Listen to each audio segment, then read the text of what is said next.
My wife handed me divorce papers at work. My boss stood behind her smiling. Neither knew I had just inherited $360 million, including a controlling stake in the company he ran. I signed the papers. 80 days later, I walked into the boardroom as chairman. They went pale. I am Waylon. I am 70 years old. Before I continue this story, let me know where you are watching from in the comments below. Hit like and subscribe if you have ever had to stand up to people who underestimated your worth. The harsh fluorescent lighting of the logistics office buzzed loudly above my desk. I sat at the same workstation I had occupied for 20 long years. Yvonne entered the room unannounced. She bypassed the security desk completely. Stuart walked directly behind her. He was the company's CEO. The immediate power dynamic shifted the oxygen in the room. Stuart placed a familiar and highly possessive hand on Yvonne's lower back. Yvonne walked straight to my desk. She dropped a thick legal envelope directly onto my keyboard. The heavy thud echoed across the silent floor. Every employee in the department stopped typing. They stared at us. I looked at the envelope and then up at my wife. Her face held a cold expression. She stood tall, expecting me to react with shock or anger. Stuart smirked, enjoying the spectacle he had orchestrated. The fluorescent lights felt hotter. I kept my hands folded on my desk. I waited for her to speak. Yvonne spoke loudly. She ensured the entire open plan office heard every single word she said. She declared she was divorcing me immediately. She announced she was tired of being tied to a stagnant and uninspired old man. She claimed I lacked the ambition necessary to provide the life she truly deserved. I stared at her silently, absorbing the extreme cruelty of her words. I spent 30 years building the complex supply chain algorithms that made Stuart a very wealthy man. I sacrificed my own health for this company. I endured high blood pressure and chronic stress just to provide Yvonne with her current luxury lifestyle. Her designer clothes and her expensive cars were bought with the overtime hours I worked while she slept. Stuart stepped forward, breaking my train of thought. A smug smile stretched across his face. He looked down at me and delivered his ultimatum. He told me to sign the waiver relinquishing my pension. He threatened that if I refused, he would execute a brutal corporate termination that would strip my benefits anyway. He used his authority as CEO to trap me in front of my own team. They wanted to break my spirit. They wanted to humiliate me so thoroughly that I would surrender everything without a fight. The entire logistics department watched their manager get dismantled. I looked at Stuart, I looked at Yvonne. The betrayal was absolute and coordinated. They believed they held all the cards. They believed my age and my dedication to the company made me weak. They assumed my fear of losing my job would force me into total compliance. Yvonne crossed her arms, tapping her expensive leather shoe against the tile floor. Stuart leaned against my cubicle wall, radiating arrogance. They demanded my complete surrender in the middle of a typical workday. I did not shout. I felt the sharp sting of public humiliation burning my chest, but my mind locked into extreme focus. I reached out and pulled the envelope closer. I opened the flap and extracted the documents. I read the top sheet carefully. The filing attorney listed on the document was Stuart's personal corporate lawyer. The intent was crystal clear. They designed a ruthless asset stripping agreement to leave me with absolutely nothing. They calculated that a public ambush would force a quick and uncontested signature out of pure shame. I reached into my breast pocket. I took out my favorite fountain pen. I uncapped it smoothly. I signed the document in complete silence. I pressed the pen firmly into the paper, sealing their false victory. I signed away my pension. I signed away my right to contest the asset division. I slid the paper back across the desk to Yvonne. I looked up and registered a brief flash of deep disappointment in her eyes. She wanted a fight. She wanted me to yell and cause a massive scene to justify her extreme cruelty to the onlookers. My total silence denied her that satisfaction. She snatched the papers from the desk. She checked my signature to ensure it was valid. She handed the documents to Stuart. He inspected the ink. He nodded in approval. They thought they had successfully ruined an old man. They thought they had secured their future using my life savings. My lack of emotion unsettled them briefly, but their greed quickly overpowered their confusion. I capped my pen and placed it back into my pocket. I sat perfectly still, waiting for their next move. I knew any display of anger would only feed their narrative. I maintained total discipline. Stuart seized the moment to exert his final measure of power. He fired me on the spot.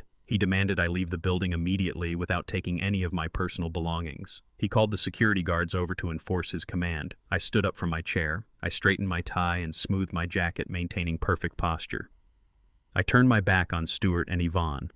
I walked out the glass doors into the humid afternoon air. The moment the heavy doors slid shut behind me, my phone vibrated in my pocket. I answered the call.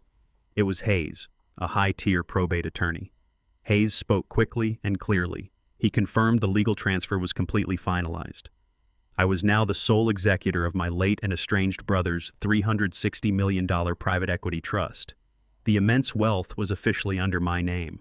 The trust portfolio included a massive entity called Vanguard Capital.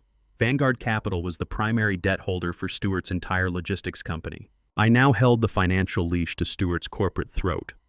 Hayes reminded me of the strict legal constraint binding my next actions. I had to wait exactly 80 days for the divorce decree to finalize before claiming any of the assets publicly. If I revealed the money now, Yvonne could claim half. I thanked Hayes and ended the call. I looked back at the corporate building. I had 80 days to prepare my retaliation. I walked toward the bus stop, blending in with the afternoon crowd. I had no job, no pension, and seemingly no future.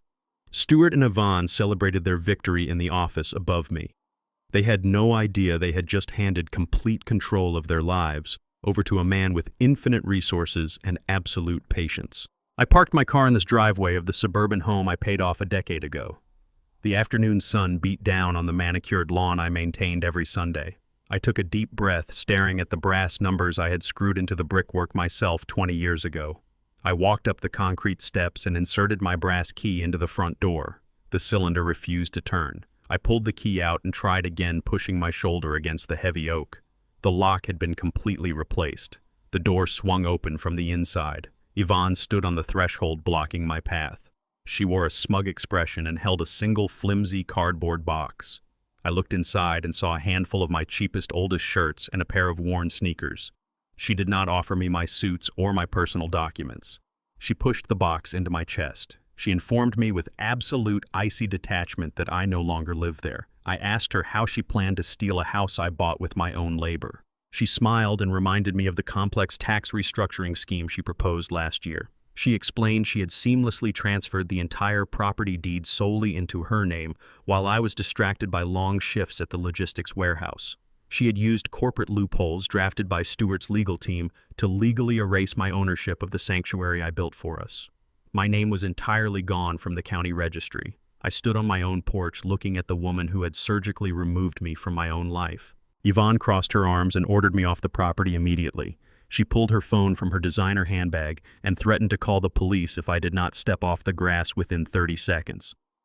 I looked at her manicured nails and remembered exactly why I had agreed to that tax restructuring scheme in the first place. 5 years ago, Yvonne opened a high-end fashion boutique downtown. The business bled cash from the first month due to her terrible management and excessive personal spending. She came to me crying, begging for a financial bailout to avoid bankruptcy and public humiliation. I authorized the transfer of our assets and signed the tax restructuring documents specifically to shield her failing boutique from aggressive creditors. I leveraged my own financial security to save her dream. She had weaponized my blind trust to steal my home. She used my dedication to our marriage as the very instrument of my dispossession. I looked at the cheap cardboard box in my hands. I did not raise my voice. I did not beg for entry to retrieve my family heirlooms or my tools. Pleading would only validate her cruel power play. I turned my back on her and walked down the driveway. I heard the heavy oak door slam shut and the deadbolt slide into place.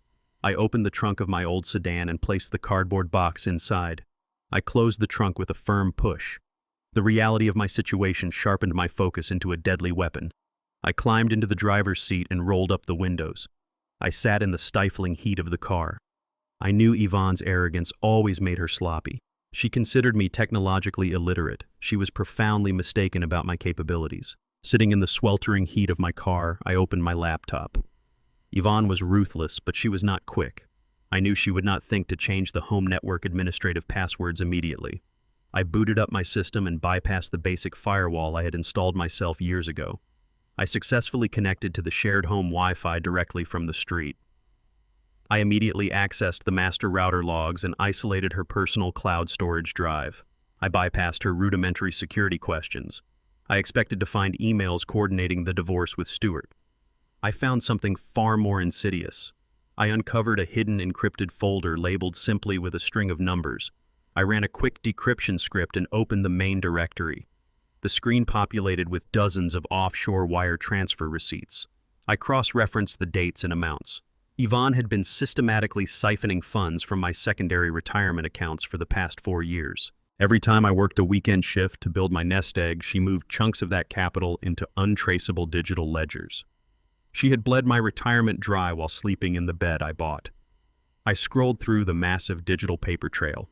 The theft was meticulous, scheduled, and completely invisible to my standard banking app.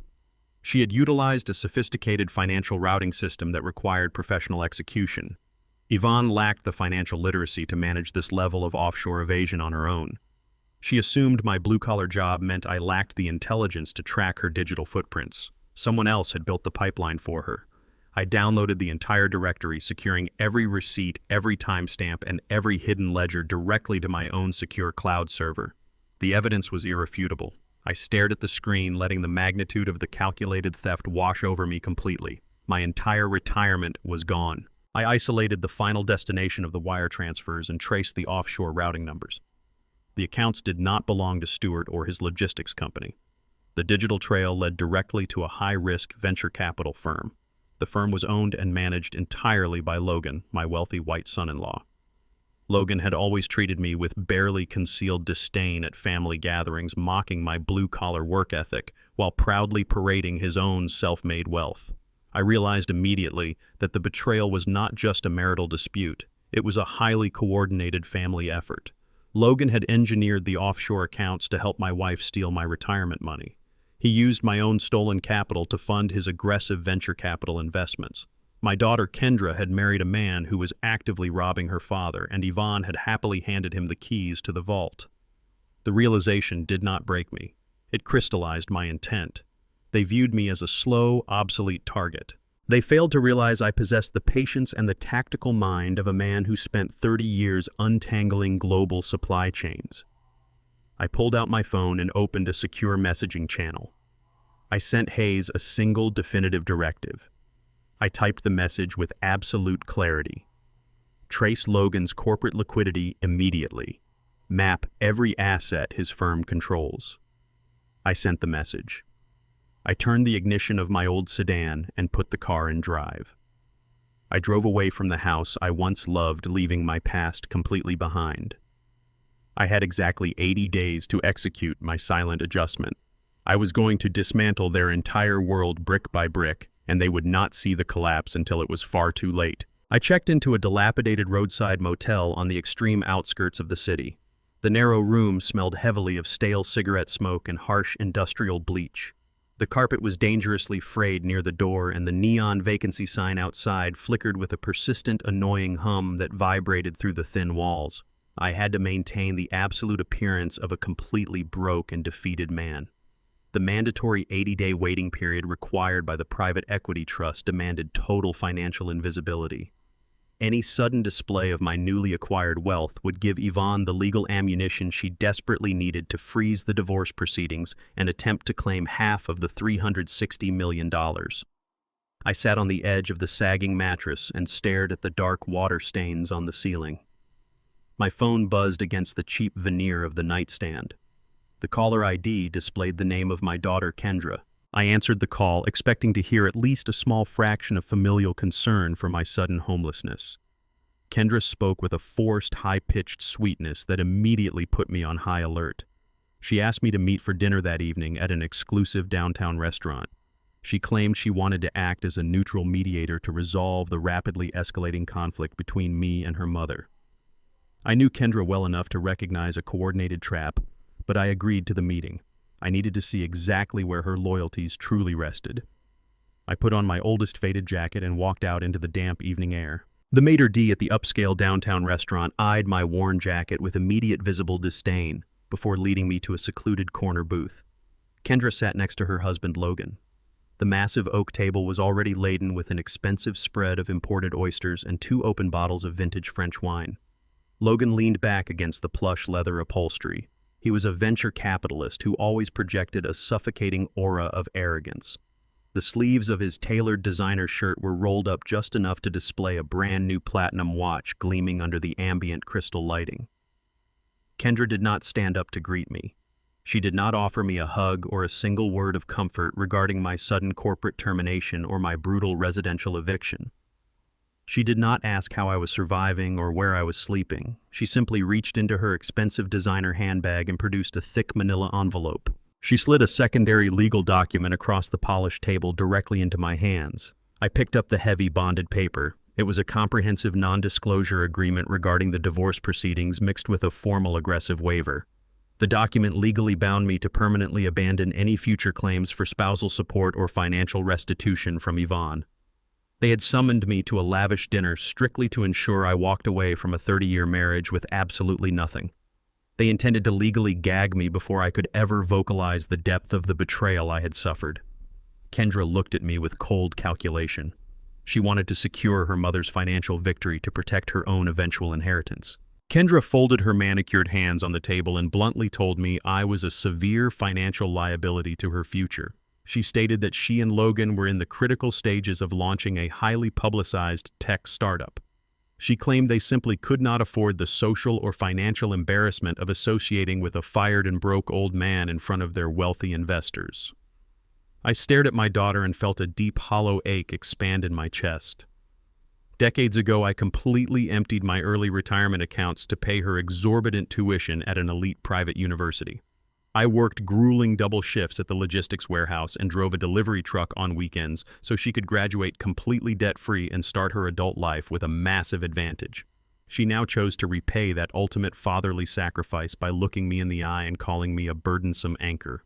Logan swirled his expensive wine and looked at me with absolute naked contempt. He scoffed at my frayed collar and my worn demeanor. He advised me to accept my new pathetic reality and quickly apply for government-subsidized low-income housing. He confidently told me that men of my age and specific demographic rarely bounced back from total corporate ruin. He smiled the vile smile of a man who believed he was completely untouchable. He believed his venture capitalist pedigree and his aggressive business tactics made him inherently superior to a working-class logistics manager. He had absolutely no idea that I knew the exact origin of his newly acquired wealth. I sat in complete silence, absorbing the full spectrum of their coordinated cruelty. I realized my daughter had willingly adopted the exact same predatory nature as her mother and her husband. I did not argue or attempt to defend my bruised dignity. I reached into my breast pocket and took out a cheap plastic pen I had taken from the motel lobby desk. I flattened the heavy legal paper on the table surface. I signed the comprehensive non-disclosure agreement and the spousal support waiver without a single second of hesitation. I pushed the freshly signed documents back toward Kendra. I looked directly at the gleaming platinum watch on Logan's wrist. I knew with absolute, unshakable certainty that his luxury timepiece was purchased directly with the money he had methodically stolen from my remaining pension accounts. I stood up from the leather booth. I looked down at both of them and thanked them for their exceptional hospitality. I turned and walked away from the table, leaving them entirely responsible for the massive restaurant bill they had intentionally accumulated to intimidate me. I stepped out of the heavy restaurant doors into a freezing torrential downpour. I stood on the wet pavement as the icy rain soaked through my thin jacket, but I felt a burning mental clarity. I pulled my phone from my pocket and dialed Hayes on the encrypted secure line. He answered the call immediately. I gave my trust attorney a single ruthless command. I instructed Hayes to initiate a silent and highly aggressive forensic financial audit on Logan's new tech startup. I demanded a comprehensive map of every single investor and every line of corporate credit connected to his name. I needed to know exactly who owned his debt. The trap was meticulously set. The hunt for my son-in-law's absolute financial destruction had officially begun. I boarded the city bus at dawn to navigate the long route from the decaying outskirts of the city directly into the gleaming financial district.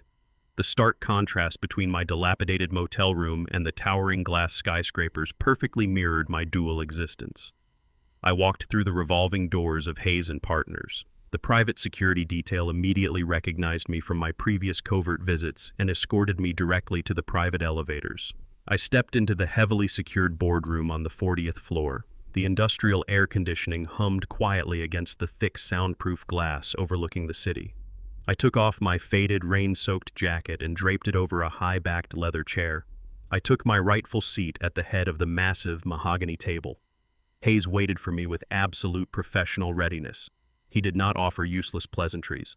He opened a heavy leather portfolio and spread the master documents across the polished wood. The sheer scale of my late brother's legacy was staggering to witness on paper. The $360 million trust was a vast, sprawling empire of wealth. It spanned prime commercial real estate, aggressive tech sector shares, and highly lucrative commercial debt acquisitions.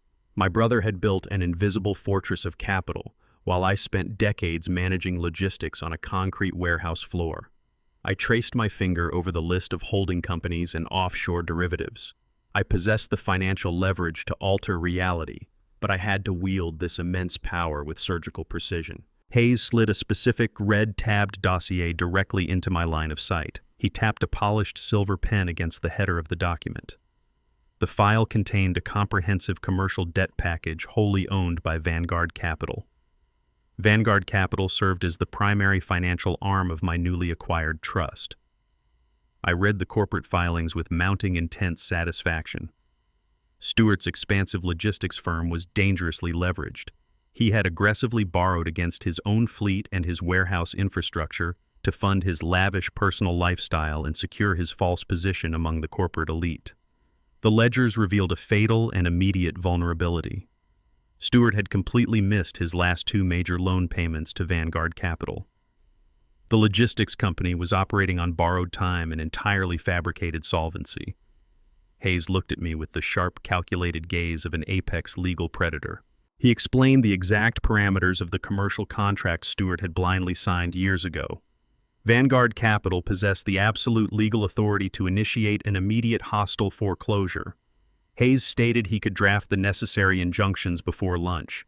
He promised we could lock the doors of the logistics headquarters, freeze Stewart's operational accounts, and strip him of his entire company by the end of the business day.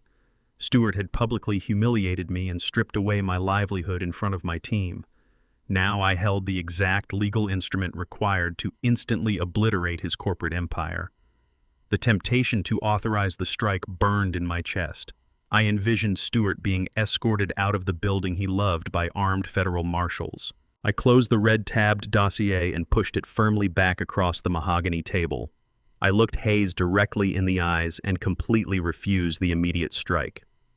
Foreclosing on the logistics company today required Vanguard Capital to publicly disclose its current executive leadership. The corporate filings would immediately reveal my name as the sole chairman and primary beneficiary of the $360 million trust. I explained the catastrophic legal consequences of such a premature revelation.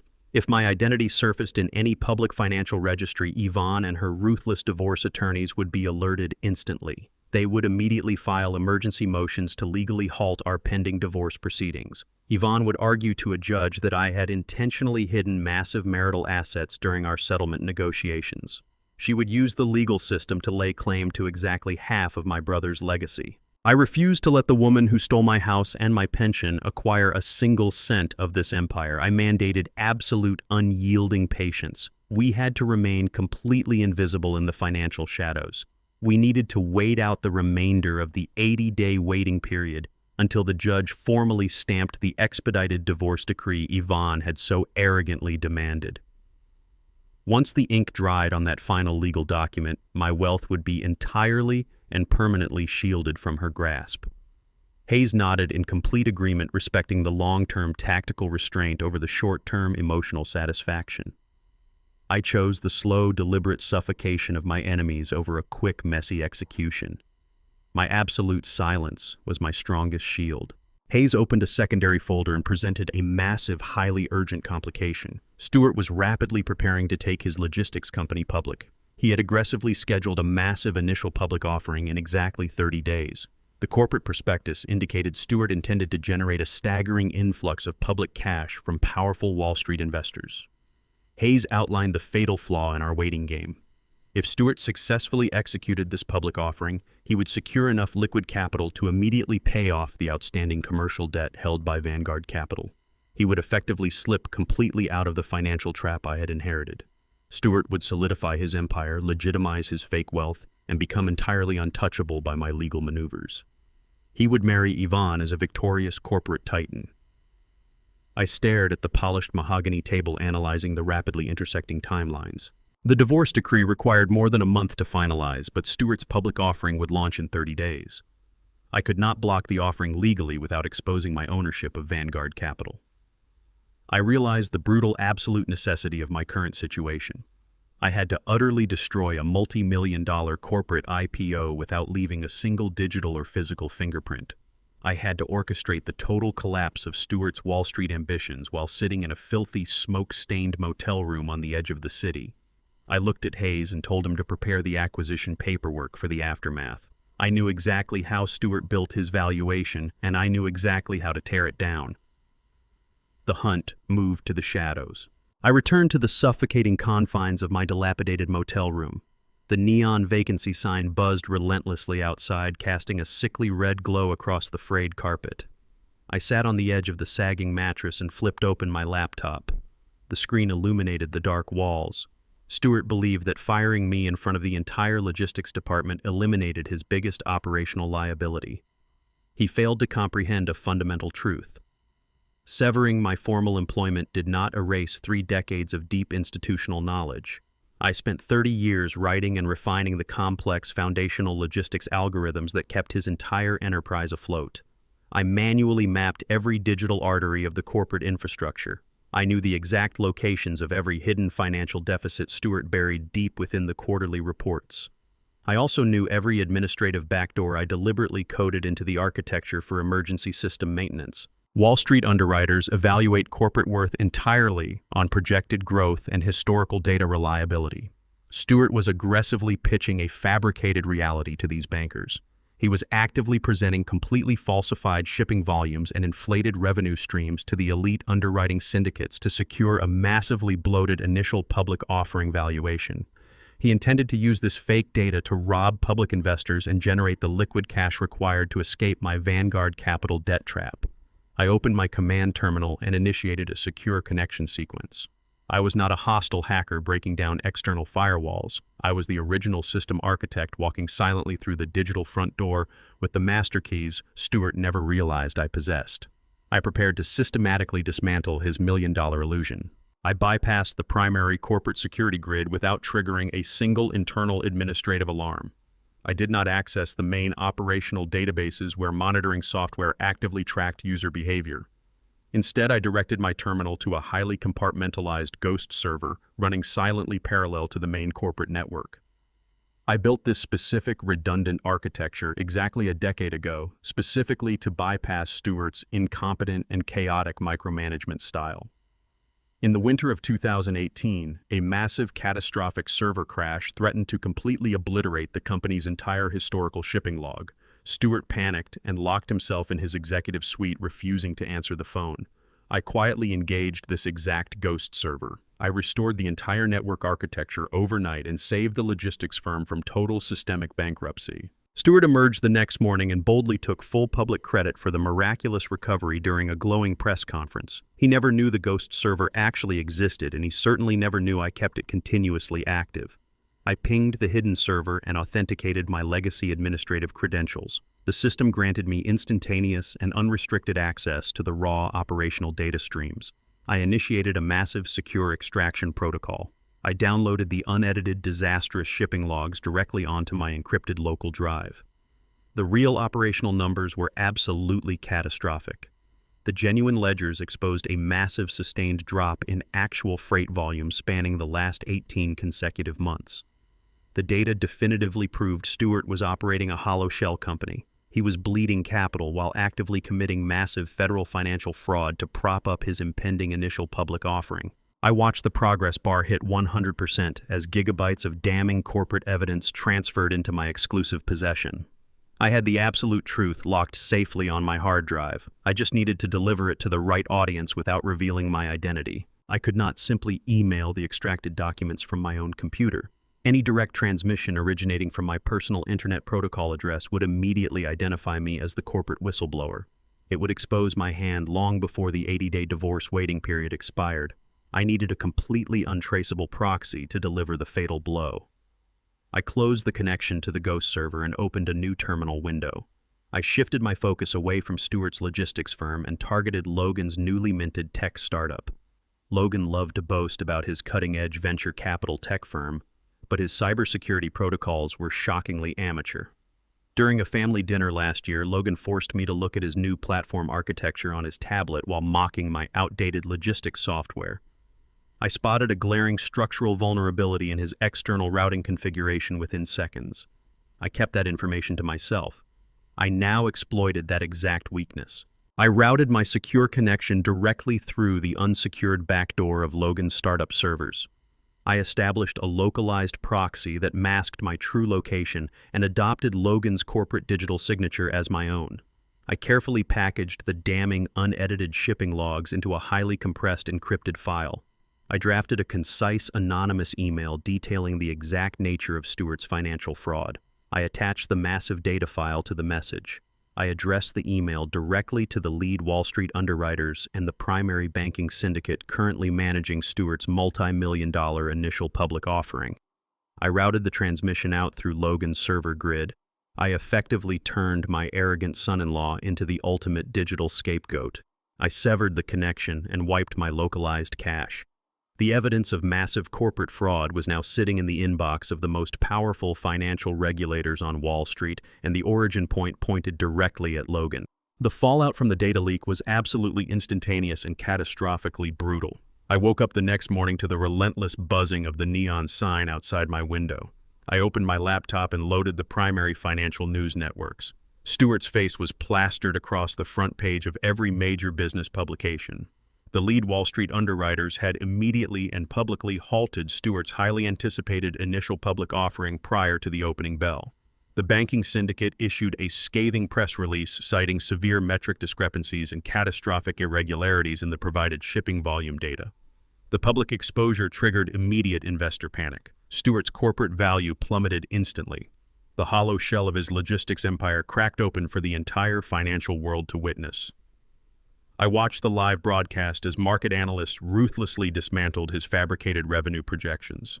Stewart was trapped in a financial freefall, completely unable to secure the massive cash injection he desperately needed to pay off his Vanguard capital debt. I knew Stewart possessed a volatile and deeply vindictive temper. The news reports confirmed he had already hired an elite team of aggressive cybersecurity experts to trace the exact origin of the catastrophic data leak. He demanded to know who had sabotaged his crowning corporate achievement. The digital trace was a simple, straightforward path. The cybersecurity team followed the routing data backward from the Wall Street underwriters directly to the source. The undeniable digital footprint led them straight to the external servers of Logan's tech startup. I closed the financial news stream and shut my laptop. I sat in the dim motel room and smiled. The arrogant men who stole my livelihood and my retirement were suddenly trapped in an inescapable web of mutual suspicion. The thieves were about to turn their unmatched cruelty entirely on each other. I sat on the edge of the lumpy motel mattress and plugged a pair of cheap earphones into my laptop. The flickering neon light outside cast a red glow over my keyboard. I opened a hidden diagnostic protocol I had installed on the executive floor network 3 years ago. I originally designed the dormant audio tool to troubleshoot microphone arrays in the primary boardroom. I activated the feed inside Stewart's private office. The crystal-clear acoustics of his executive suite transmitted directly into my ears. A heavy wooden door slammed shut. Stewart's voice immediately shattered the silence. He bellowed with the raw, unrestrained fury of a man watching his empire burn to the ground. He had summoned Logan directly to his headquarters. Stewart did not waste time with pleasantries or formal inquiries. He immediately accused my son-in-law of deliberate corporate espionage. He screamed that Logan intentionally leaked the unedited shipping logs to the Wall Street underwriting syndicate. Stewart aggressively spun a narrative of ultimate betrayal. He claimed Logan orchestrated the massive data breach to purposefully sabotage the initial public offering. He accused Logan of intentionally devaluing the logistics firm to launch a hostile venture capitalist takeover at a fraction of the actual cost. Stewart paced the hardwood floor of his office, throwing objects and cursing. He painted Logan as a ruthless predator who used his family connections to infiltrate the corporate servers. I listened to the absolute chaos unfolding. The seeds of my sabotage had instantly blossomed into glorious paranoia. Logan stammered desperately, attempting to defend himself. He entirely abandoned his usual smooth venture capitalist persona. He sounded like a terrified child trapped in a corner. Logan frantically denied the severe allegations of corporate espionage. He claimed his newly built servers were the victim of an elaborate and highly sophisticated cyber attack. He pleaded with Stewart to look at the digital routing protocols objectively. Stewart vehemently refused to believe a single word. He weaponized Logan's own arrogant reputation against him.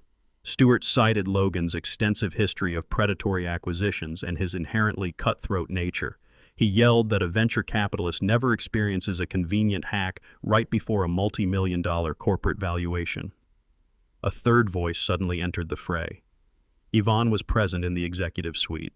She stepped forward to mediate the rapidly deteriorating situation between her new lover and her wealthy son-in-law. She used a soft, placating tone to beg Stewart to calm down and listen to reason. She tried to leverage her romantic position to shield Logan from the fallout. Her interference proved to be a catastrophic miscalculation. Stewart whipped around and focused his unhinged rage directly onto my ex-wife. He ruthlessly stripped away the illusion of their glamorous romance. Stewart loudly accused Yvonne and her entire bloodline of being a parasitic nest of incompetent leeches. He screamed that associating with her family had brought nothing but absolute ruin to his doorstep. He mocked her failed boutique business and derided her lack of intellect. Yvonne gasped in sheer shock. The transactional reality of her new relationship was laid bare in front of Logan. Stewart made it perfectly clear she was nothing more than a disposable accessory. The grand alliance they formed to destroy my life was violently tearing itself apart from the inside. Stewart did not stop at verbal humiliation. He immediately executed a lethal financial retaliation. He marched back to his heavy oak desk and picked up his phone. He barked a direct order to his chief financial officer. Stewart ruthlessly withdrew his massive cornerstone investment from Logan's new tech startup effective immediately. He ordered all corporate funds pulled and every shared credit line completely severed. I listened to Logan literally beg for mercy. Logan sobbed that pulling the cornerstone funding would trigger a chain reaction of defaults, plunging his entire company into immediate insolvency. Stewart simply laughed and ordered Logan out of his building. I disconnected the audio feed and closed my laptop. The silence of the motel room returned.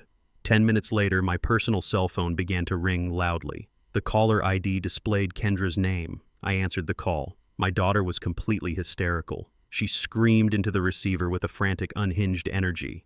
She blamed my bad luck and my negative aura for the sudden absolute collapse of her husband's company. She refused to accept any personal accountability. She then delivered a demand so profoundly selfish, it severed the final thread of my paternal devotion. Kendra ordered me to put on my suit and walk down to the logistics headquarters. She demanded I get down on my knees and beg Stewart for my old job back. She insisted I falsely confess to the data leak. She wanted me to take the complete legal and financial blame for the corporate sabotage just to prove Logan's innocence and save his startup. She expected me to sacrifice my freedom and face federal prison to rescue the very man who had methodically stolen my retirement pension. I sat perfectly still, holding the phone against my ear. I listened to the sheer, terrifying magnitude of my daughter's entitlement. She truly believed my only purpose on this earth was to absorb the damage she and her husband created. I did not raise my voice. I did not offer a fatherly lecture about morality or respect. I spoke with a quiet, absolute finality. I said I am a broke old man. I stated I have no power to save you.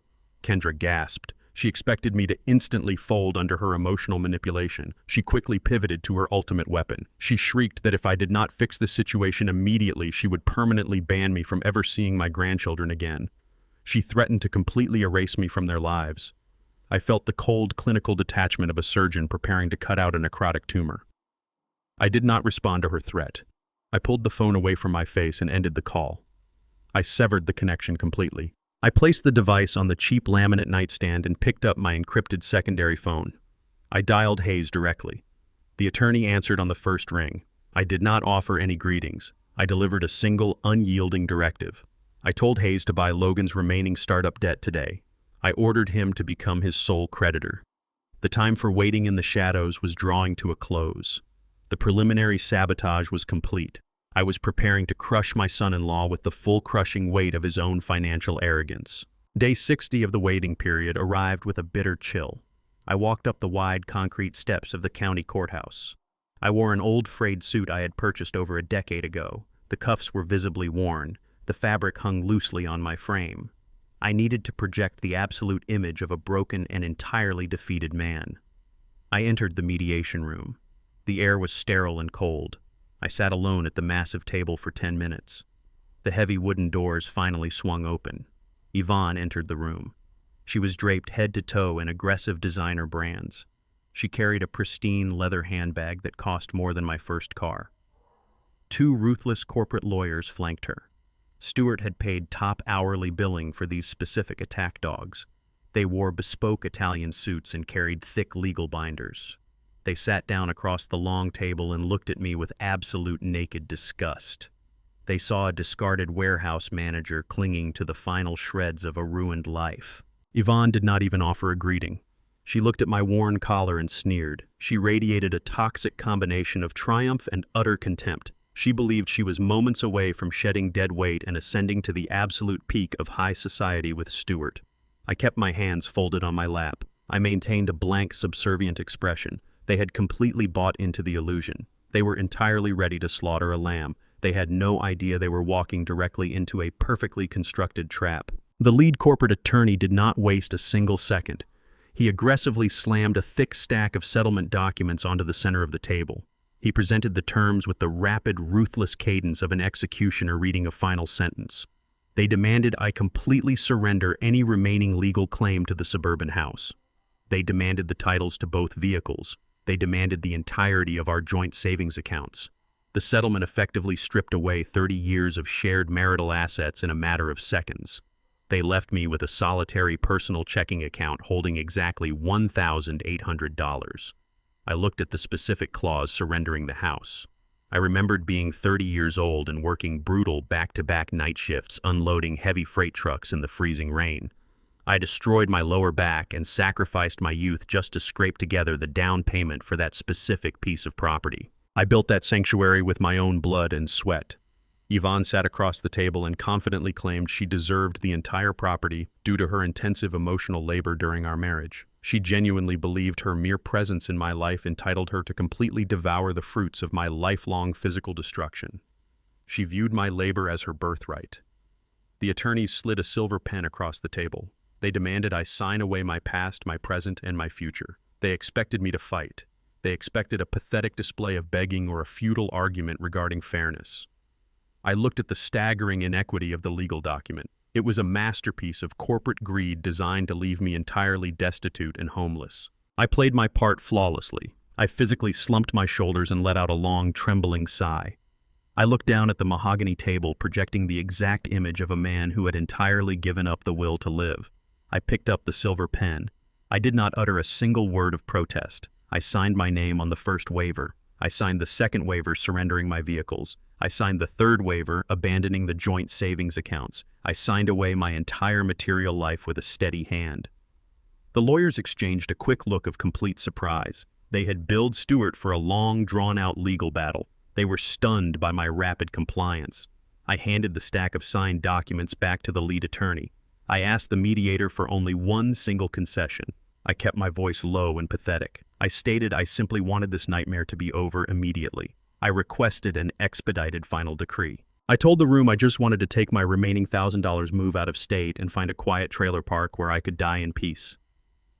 Yvonne threw her head back and laughed loudly. The cruel sound echoed off the sterile walls of the courthouse room. The prospect of me rotting in a trailer park filled her with absolute joy. She eagerly turned to the mediator and her lawyers. She explicitly instructed the judge to grant my request and finalize the divorce decree immediately. She was utterly desperate to legally sever our ties today so she could officially marry Stewart without delay. She blindly handed me the very weapon I needed. The mediator summoned the presiding judge to ratify the finalized agreement. The judge reviewed the overwhelmingly one-sided settlement. He asked me one final time if I understood the absolute severity of the waivers I had just signed. I nodded, looking firmly at the floor. The judge struck the heavy wooden gavel. The sound cracked like a gunshot across the quiet room. The final decree was signed, sealed, and permanently entered into the federal record. The 30-year marriage was completely and irrevocably dissolved. Yvonne stood up, smoothing her expensive designer skirt. She looked down at me with a victorious sneer. She told me to enjoy my miserable, lonely existence. She advised me to stay out of her city and never contact her again. I did not respond. I slowly stood up from the table. I walked out of the mediation room and pushed through the heavy courthouse doors. I stepped outside into the blinding midday sunlight. The heavy, suffocating weight of the past 30 years vanished instantly. The 80-day waiting period was officially rendered obsolete by her own eager demand for an expedited decree. I was a legally single man with zero financial obligations to my former spouse. I reached into my pocket and pulled out my encrypted phone. The $360 million private equity trust was now entirely and permanently shielded from Yvonne and Stuart. They had stripped me of my past, but they had completely failed to see my future. I straightened my posture. The broken old man ceased to exist. The prey had officially become the apex predator. Stuart's logistics company entered a catastrophic financial freefall. The highly publicized cancellation of his initial public offering triggered an immediate and vicious panic among his primary creditors. Suppliers demanded upfront payments for basic fuel and warehouse utility services. Lenders began calling in their short-term operational notes. The fabricated shipping metrics I had anonymously exposed to the Wall Street underwriters destroyed Stuart's professional credibility overnight. He was bleeding liquid cash at an unprecedented rate. He faced total corporate bankruptcy within a matter of days if he did not secure a massive influx of capital. Traditional commercial banks refused to return his desperate phone calls. They viewed his tainted enterprise as a toxic liability entirely unfit for conventional lending. Stuart was forced to turn his attention toward the aggressive private equity sector. He needed a shadow backer willing to take a massive risk for a massive reward. He frantically scoured the financial landscape and isolated a specific firm known for injecting capital into distressed assets. He specifically targeted Vanguard Capital. He instructed his remaining financial officers to formally request an emergency bailout meeting. Stuart believed he was approaching a faceless syndicate of hungry investors. He remained completely oblivious to the fatal reality of his situation. He had no idea that the newly appointed chairman and absolute controlling authority of Vanguard Capital was the exact same man he had publicly fired and humiliated 80 days ago. He assumed his reputation still commanded respect among private equity vultures. He was walking blindly into a slaughterhouse entirely of his own making. I sat behind the expansive desk of my secure high-rise executive office. The panoramic windows offered a commanding view of the financial district. I operated entirely from the shadows. I directed Hayes over a heavily encrypted communication line while he personally conducted the emergency meeting with Stuart in a boardroom 3 floors below me. I listened to the audio feed as Hayes masterfully played the role of a detached corporate savior. Stuart sounded completely frantic. He begged for enough capital to cover his hemorrhaging payroll and daily operations for the next 6 months. Hayes did not offer a single ounce of professional sympathy. He offered Stuart a deliberately brutal financial lifeline. Hayes presented a highly aggressive mezzanine loan carrying an exorbitant interest rate. The terms were intentionally designed to be practically insurmountable for a struggling logistics firm. I instructed Hayes to demand absolute and unyielding collateral before releasing a single cent. Stuart had to physically pledge his entire personal stock portfolio in the company. He also had to formally pledge his entire personal real estate portfolio as a strict guarantee against the massive sum of cash. The contract explicitly stated that a single missed payment or a single breach of the fiduciary covenants would trigger immediate and total forfeiture of all pledged assets to Vanguard Capital. Hayes slid the thick binding of documents across the table. I listened to the heavy silence in the room as Stuart absorbed the catastrophic weight of the terms. He was being asked to put a loaded financial gun directly to his own head. I remembered how easily Stuart had demanded my pension. I felt no remorse watching him leverage his own existence. He had to accept the terms or face immediate insolvency before the week ended. Stuart frantically reviewed the harsh forfeiture clauses of the mezzanine loan. He paused. He hesitated under the crushing weight of the absolute collateral requirements. I listened as his legendary arrogance quickly overrode his basic business survival instincts. Stuart truly believed he was an unmatched corporate genius. He convinced himself he could easily outmaneuver the punishing interest rates and secure alternative long-term financing within 3 short months. He viewed the predatory Vanguard Capital contract as a temporary inconvenience rather than a lethal trap. Yvonne sat directly beside him in the boardroom. She aggressively urged him to accept the deal. She was absolutely desperate to maintain her newly acquired status as a wealthy corporate wife. She could not stomach the idea of Stuart losing his CEO title and plunging them both into financial ruin before they even married. She placed her hand over his and whispered words of blind encouragement. Stuart craved her validation above all logic. He picked up his pen. He boldly signed his name across every single page of the aggressive bailout agreement. He officially transferred conditional ownership of his entire logistics company directly to my trust. He legally pledged his luxury penthouses and his sprawling estates to Vanguard Capital. He effectively handed over the exact deed to the suburban home Yvonne had maliciously stolen from me just 2 months prior. The ink dried on the thick parchment. Stewart believed he had just saved his empire. He had actually signed the exact instrument of his own total destruction. He willingly placed his entire life into my hands. Yvonne smiled in the audio feed, entirely unaware she had just co-signed the surrender of her stolen sanctuary. They celebrated a victory that fundamentally belonged to me.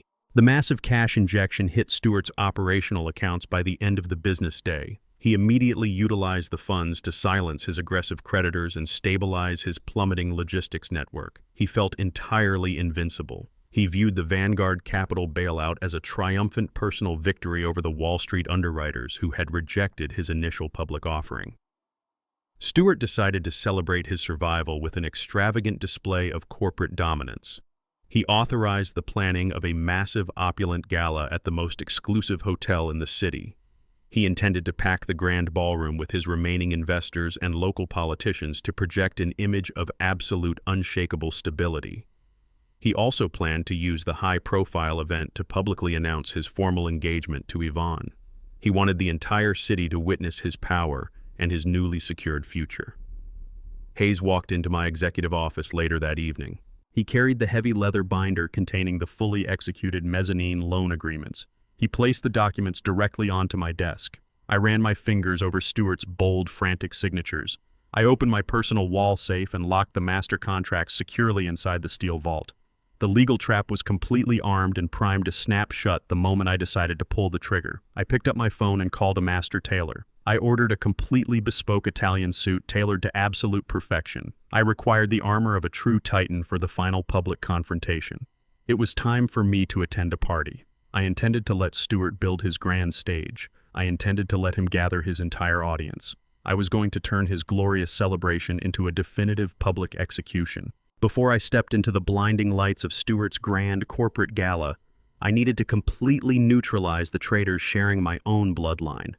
Stewart ruthlessly pulling his cornerstone funding had left Logan's tech startup completely starved for operational capital. Consequently, Logan officially missed his first major debt repayment to his new anonymous creditor. The financial oversight was a deliberate choice.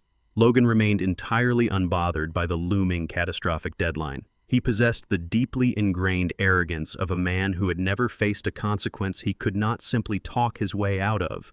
He relied entirely on his polished venture capitalist persona and his inherent societal privilege to smooth over the financial rough edges. He assumed the new debt holder was just another faceless corporate entity willing to negotiate a generous extension for a charismatic tech founder. Logan confidently instructed his remaining skeleton crew of accountants to draft a patronizing email requesting a 90-day grace period to restructure his assets.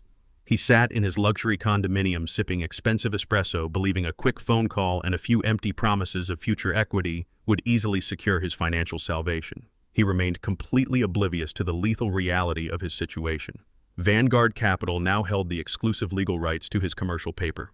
The faceless corporate entity he intended to charm was the very man whose retirement he had systematically drained. Logan was actively pressing the blade against his own throat without realizing the execution had already been ordered. I sat in my executive suite and listened over the secure line as Hayes relayed Logan's pathetic request for a grace period. I instructed Hayes to immediately and absolutely deny all extension requests. There would be no negotiations and zero mercy. Hayes filed an immediate notice of default with the federal courts before Logan even finished his morning espresso. The rapid execution of the legal strike left absolutely no room for corporate maneuvering. Within hours, armed federal marshals arrived at Logan and Kendra's sprawling luxury condominium. They did not knock politely or offer professional courtesies.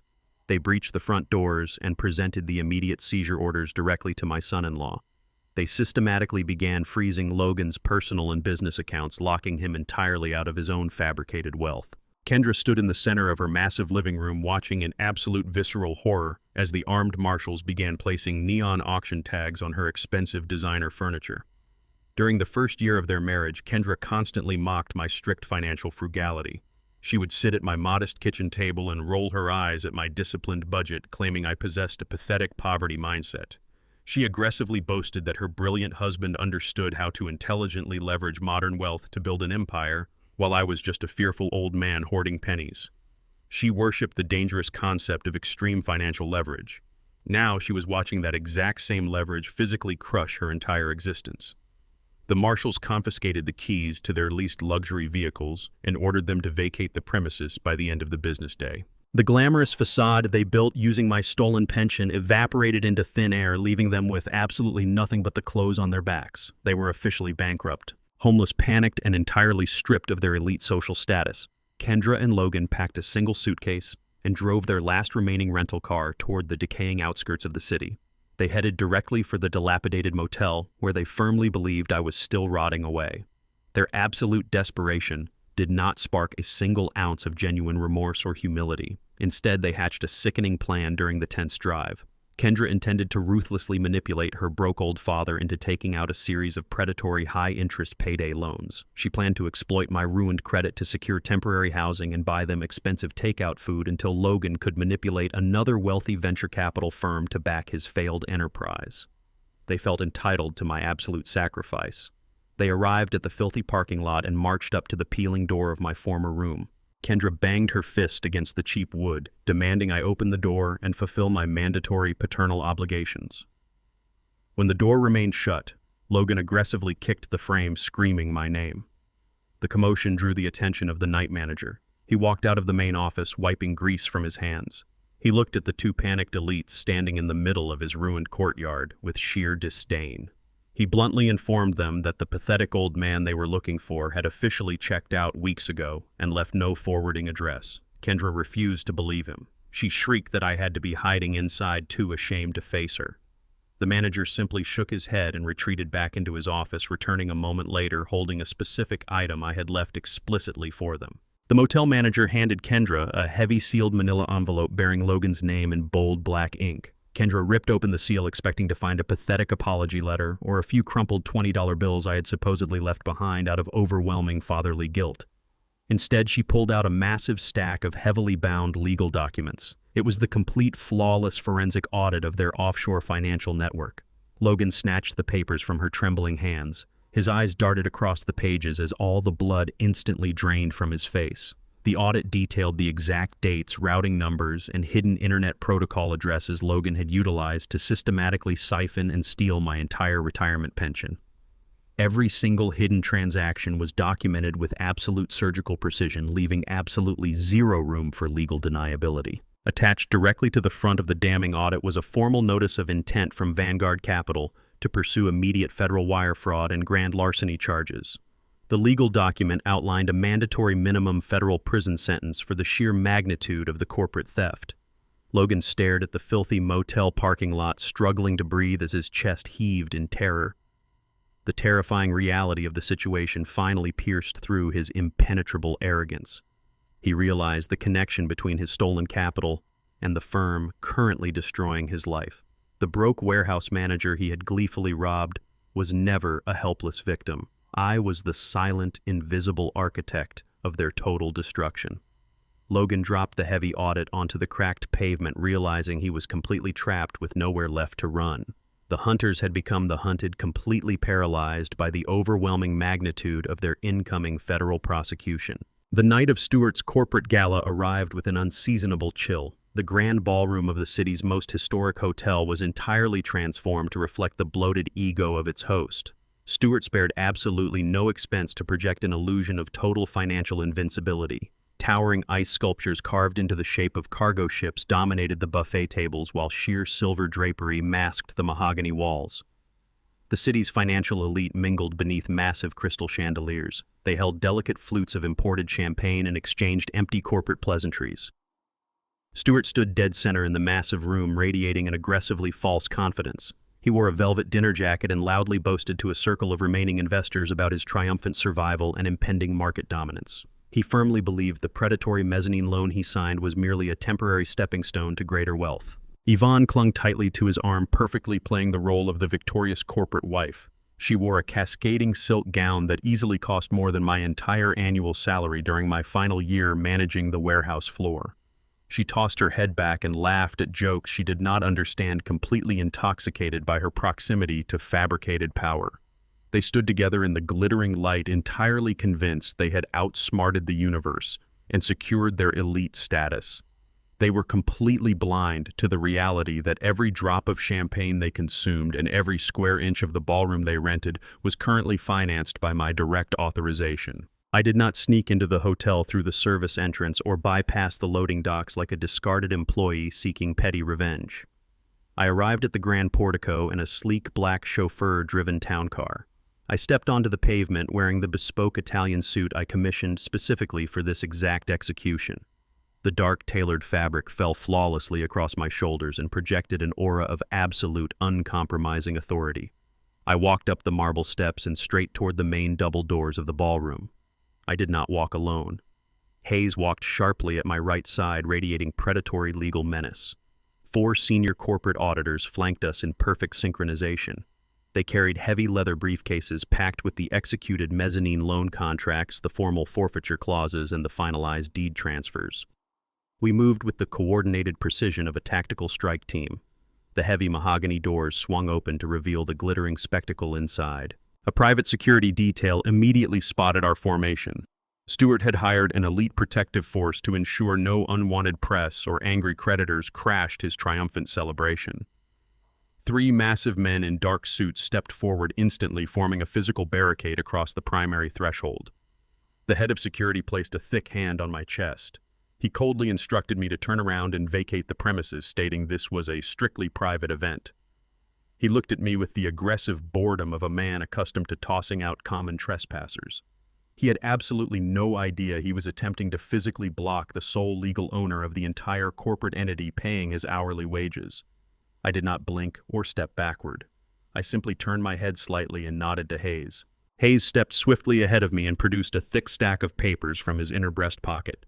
He did not waste time with verbal arguments or pointless negotiations. He simply raised a finalized federal injunction and the master ownership documents directly into the security captain's line of sight. He tapped a polished silver pen against the embossed state seal and the bold signature of the federal judge. Hayes calmly explained the precise legal reality of the current situation. He stated that Vanguard Capital now held unconditional operational control of Stewart's logistics firm, and I was the acting chairman of the board. The security captain frowned and pulled the documents closer.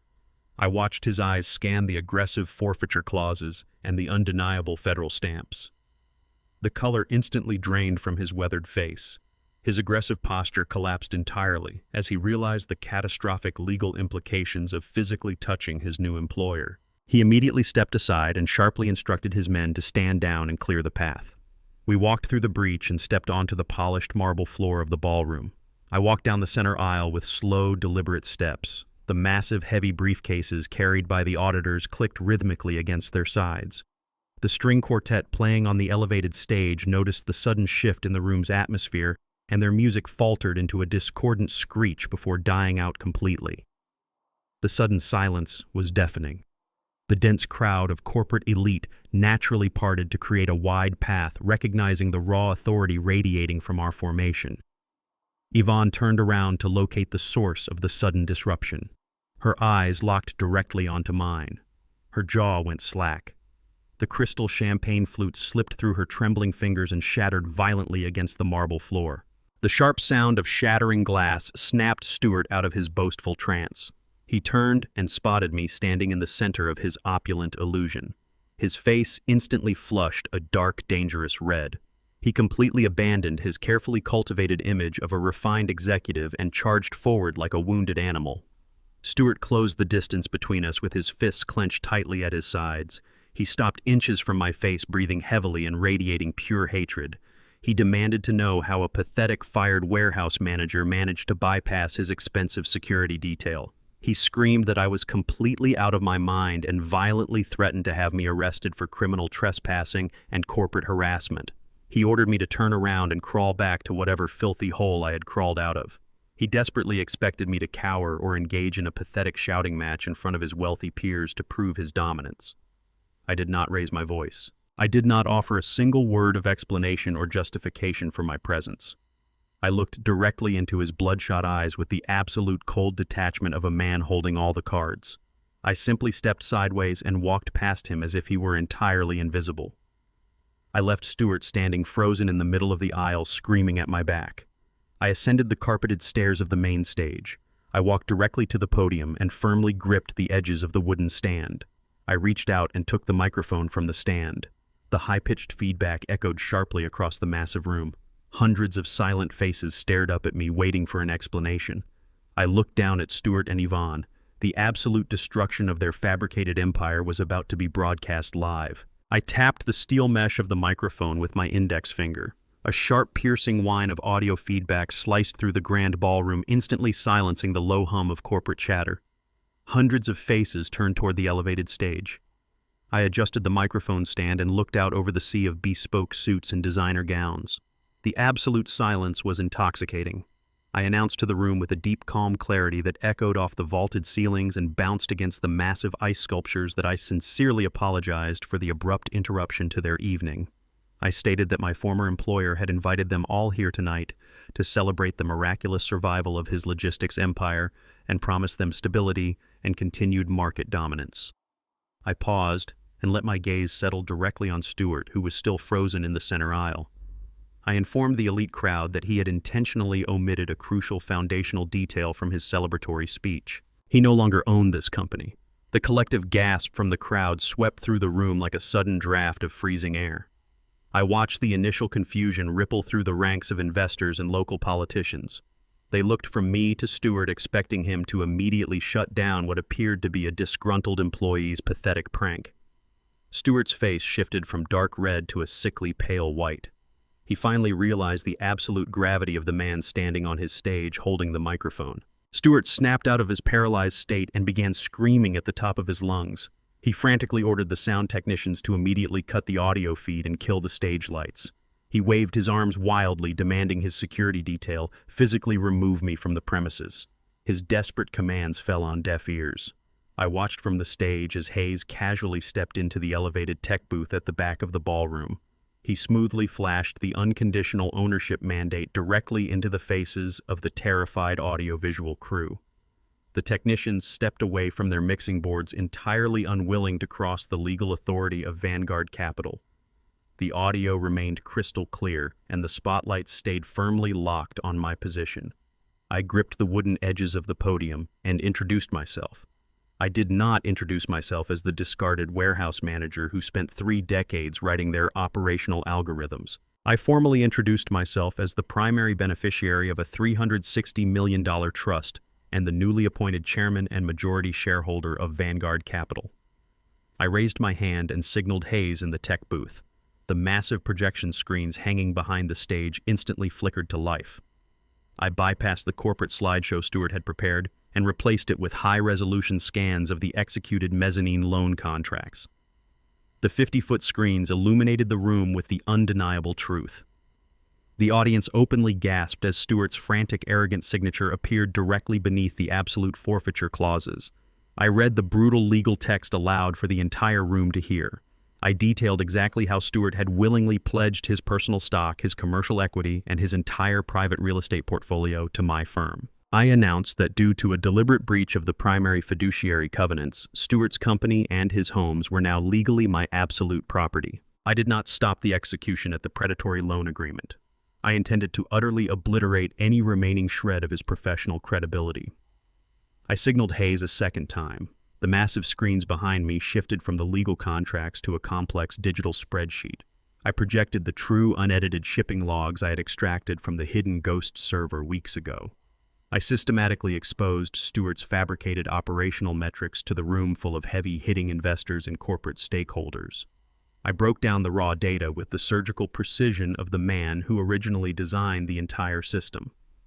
I detailed the specific algorithms Stuart had manually manipulated to commit massive federal financial fraud during his desperately halted initial public offering attempt. I pointed out the exact dates and the exact inflated revenue streams he used to actively deceive the underwriting syndicates. The undeniable mathematical evidence of his severe federal crimes washed over the crowd in glowing high definition. The elite attendees realized they were standing in a room hosted by a man about to face a massive federal indictment. The reaction was immediate and entirely visceral. The primary board of directors, who had blindly supported Stewart's reckless expansion, immediately recognized their own severe legal exposure. They physically backed away from him in the center aisle, treating him like a highly contagious disease. They whispered furiously to each other, already calculating how to sever their ties and cooperate with the incoming federal investigators. Stewart was completely isolated in the middle of his own opulent gala. The men who had toasted his genius 20 minutes ago now viewed him as a catastrophic, toxic liability. The brilliant corporate titan was fully exposed as a desperate, cornered fraud. Stewart spun around in a blind panic, desperately searching for a single ally in the massive room. He turned to Yvonne, who was standing paralyzed a few feet away. He grabbed her arm and demanded she do something. He screamed that I was entirely insane and that these documents were elaborate digital forgeries. He begged her to back him up and use her social influence to calm the panicked investors. Yvonne did not say a single word. She did not attempt to soothe his fractured ego. She simply stared up at the massive projection screens with eyes wide in absolute unadulterated horror. Her gaze shifted from the brutal forfeiture clauses directly to the man speaking calmly from the podium. The catastrophic reality of her own choices violently shattered her entire reality. She realized in real time that she had ruthlessly divorced a man who possessed the intelligence to silently acquire a $360 million financial empire. She had abandoned true wealth only to tether herself to a hollow corporate fraud who was now actively going bankrupt and facing decades in federal prison. She realized Stewart had signed away the very suburban house she had stolen from me. She had absolutely nothing left. She slowly pulled her arm out of Stewart's desperate grasp and took a trembling step backward. Stewart looked at her retreating figure and finally understood the absolute finality of his total destruction. He had lost his company, his homes, his reputation, and now his trophy wife. The last remaining shred of his sanity snapped completely. He let out a primal, guttural roar of pure, unhinged rage. Stewart lowered his head, clenched his fists tight enough to draw blood, and charged directly toward the stage. Stewart lunged toward the podium with his fists tightly coiled and his face contorted in absolute fury. He never reached the steps. The four senior corporate auditors moved with practiced military precision and instantly formed a human barricade at the base of the stage. Stewart collided with their solid wall of tailored suits and stumbled backward. He roared unintelligible threats, but his physical momentum was entirely halted. Hayes stepped smoothly to the front edge of the stage and positioned himself directly under the harsh glare of the spotlight. He opened a thick, leather-bound legal binder and cleared his throat. The amplified sound cut through Stewart's frantic shouting. Hayes did not raise his voice above a steady, professional cadence. He began reading aloud the specific covenant clauses embedded deeply within the emergency mezzanine bailout loan Stewart had eagerly signed just hours ago. The legal language was utterly unforgiving. Hayes detailed how Stewart had knowingly submitted entirely fabricated operational metrics and falsified shipping volumes to secure the capital injection. He stated clearly that actively pitching fraudulent revenue streams to Vanguard Capital constituted a direct and indefensible breach of fiduciary trust. The explicit terms of the contract dictated that any deliberate financial misrepresentation instantly voided the repayment schedule. The loan was immediately accelerated to full maturity. Stewart stood frozen at the base of the stage as the reality of the trap closed around him. His fabricated empire was built on lies, and those very lies had just triggered an immediate and catastrophic default. Hayes looked down at the disgraced executive with the cold detachment of an apex predator inspecting a carcass. He projected his voice perfectly across the silent ballroom, ensuring every single investor and socialite heard the absolute finality of his words.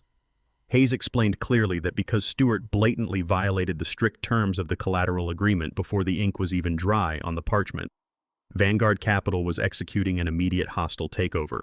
There would be no grace period and absolutely no room for renegotiation or corporate restructuring. Hayes declared that Stewart's entire portfolio of corporate shares was officially seized and transferred to the primary trust. Furthermore, his executive authority was permanently terminated effective immediately. Stewart no longer possessed the legal right to make a single operational decision or access a single corporate bank account. He was effectively locked out of the logistics company he had built.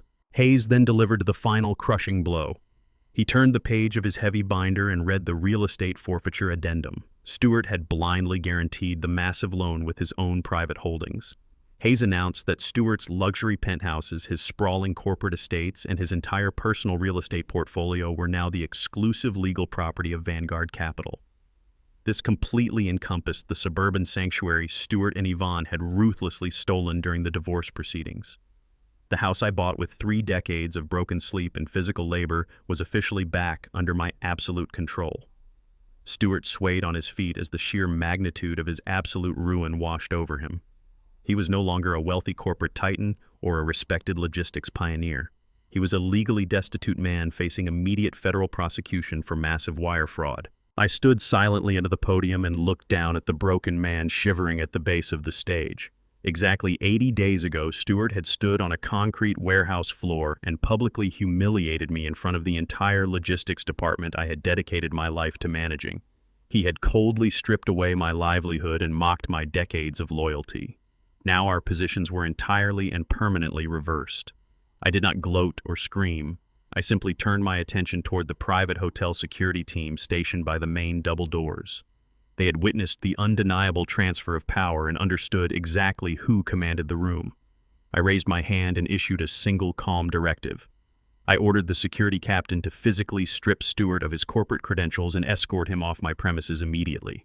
The guards did not hesitate. They marched swiftly down the center aisle and grabbed Stewart by the arms. They roughly ripped the VIP lanyard from his neck and confiscated his corporate access cards. Stewart snapped completely. He thrashed wildly against their iron grip and cursed my name with feral desperation. He kicked at the marble floor as the 2 massive guards forcefully dragged him backward down the aisle and out of his own lavish gala.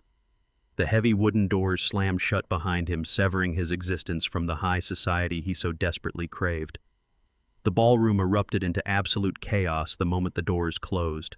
The wealthy investors in attendance immediately snapped out of their shock. They pulled out their cellular phones and frantically began calling their private brokers, demanding they dump every single share of logistics stock before the federal indictments hit the morning papers. Absolute panic consumed the glittering ballroom as the financial elite scrambled to salvage their own wealth. I stood above the fray, entirely untouched by the desperate frenzy echoing off the vaulted ceilings. Through the chaotic, shifting crowd, a lone figure slowly approached the front of the stage. Yvonne walked forward with hesitant, trembling steps. The arrogant, triumphant sneer she wore at the courthouse mediation just hours ago had completely vanished. She looked up at me with wide, terrified eyes. She attempted to stretch her lips into a pathetic, placating smile. Her voice shook as she looked up at the podium and completely abandoned the man she had planned to marry. Yvonne softly told me that she had made a terrible and catastrophic mistake. She desperately claimed that Stewart had ruthlessly manipulated her fragile emotional state and forced her into filing the expedited divorce papers against her will. She tried to rewrite our entire bitter history in a matter of seconds to secure her own financial survival. She reached her hand out toward my arm, acting as a devoted wife seeking forgiveness from her beloved husband. I looked down at the woman who had stolen my house and mocked my decades of sacrifice. I felt absolute zero emotion. The profound love I once held for her was utterly dead and buried. I did not lean forward to accept her touch. I took a deliberate step backward and folded my hands firmly behind my back. I did not speak a single word to her. I simply turned my head and gave Hayes a subtle, sharp nod. Hayes stepped forward out of the shadows and silently handed Yvonne a thick, sealed manila envelope. Yvonne's hands shook violently as she tore open the thick seal of the manila envelope Hayes had just placed in her palms. She fumbled with the heavy parchment inside, desperately hoping it was some sort of massive financial settlement check designed to quietly sweep her away from the public spectacle. Instead, her tear-streaked eyes darted across the bold legal print of a certified court document. It was the exact expedited divorce decree she had viciously demanded and maliciously pushed through the family court system just months ago. I had instructed my legal team to highlight a very specific and lethal clause in bright yellow ink. The clause explicitly stated that she unconditionally and permanently waived absolutely all legal rights to any of my future assets or financial acquisitions in exchange for keeping the house and the meager savings she had already drained. She had signed away her entire future just to inflict maximum immediate pain. She looked up from the document with her jaw trembling uncontrollably. She finally realized that her own malicious haste had completely severed her from the massive Vanguard capital fortune I now controlled. I looked down at her ruined makeup and perfectly styled hair. "You demanded absolute speed, Yvonne," I stated with a voice devoid of a single ounce of warmth or pity. "You legally severed yourself from my life, so enjoy the consequences." I did not wait for her pathetic response. I turned my back on her weeping figure and walked out of the grand ballroom, leaving her entirely alone on the shattered glass of her own making. The following morning, the crisp suburban air offered a sharp contrast to the suffocating chaos of the previous night's ruined corporate gala. Yvonne attempted to return to the sprawling suburban house she had maliciously stolen from me during the darkest days of the divorce. She drove up the familiar oak-lined street, expecting to find a quiet refuge where she could hide from the catastrophic social and financial fallout of Stuart's highly publicized arrest. She dragged herself up the paved walkway and blindly thrust her key into the heavy brass front door lock. The metal cylinder refused to budge. The entire locking mechanism had been professionally extracted and replaced before sunrise. Yvonne rattled the heavy handle in a rising panic before noticing the imposing presence standing in the shadows of her sprawling wraparound porch. A fully uniformed Vanguard Capital private security detail flanked the main entrance with their arms crossed over their chests. They looked down at her with absolute professional indifference. I sat directly in the center of the manicured front yard, occupying a simple folding lawn chair I had purchased at a local hardware store. I held a steaming cup of bitter black coffee in my right hand and the finalized master property deed in my left. The legal document formally confirmed that the suburban estate had been officially transferred to Vanguard Capital as part of Stuart's massive corporate forfeiture. Stuart had leveraged this exact property to secure his doomed mezzanine loan. By deliberately defaulting on the strict fiduciary covenants, he had legally surrendered the home directly to my trust.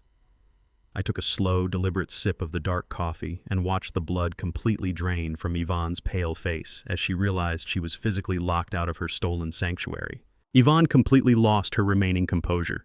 She began screaming hysterically that she was legally entitled to enter her own home and threatened to call the local police to report a hostile home invasion. She shrieked that her name was originally on the marital deed and demanded immediate access to her expensive wardrobe and her collection of fine jewelry locked inside the master bedroom. I did not react to her escalating volume. I simply took another slow sip of my coffee and let my gaze drift across the perfectly manicured green lawn stretching out toward the sidewalk. I clearly remembered the exact spot near the old oak tree where I had patiently taught our daughter Kendra how to ride her first bicycle without training wheels. It should have been a beautiful foundational memory of fatherhood.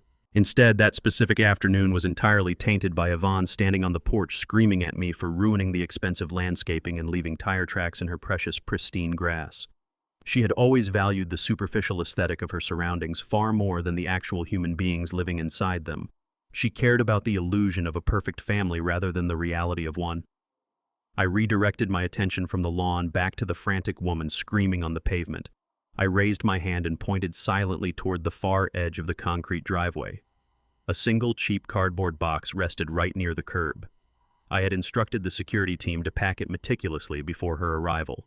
It contained the exact same pathetic amount of wrinkled clothes and basic toiletries she had allowed me to pack on the freezing night she maliciously kicked me out of this very house. Yvonne stared at the pathetic cardboard box resting on the cold concrete. The sheer insult of the gesture finally broke through her hysterical entitlement.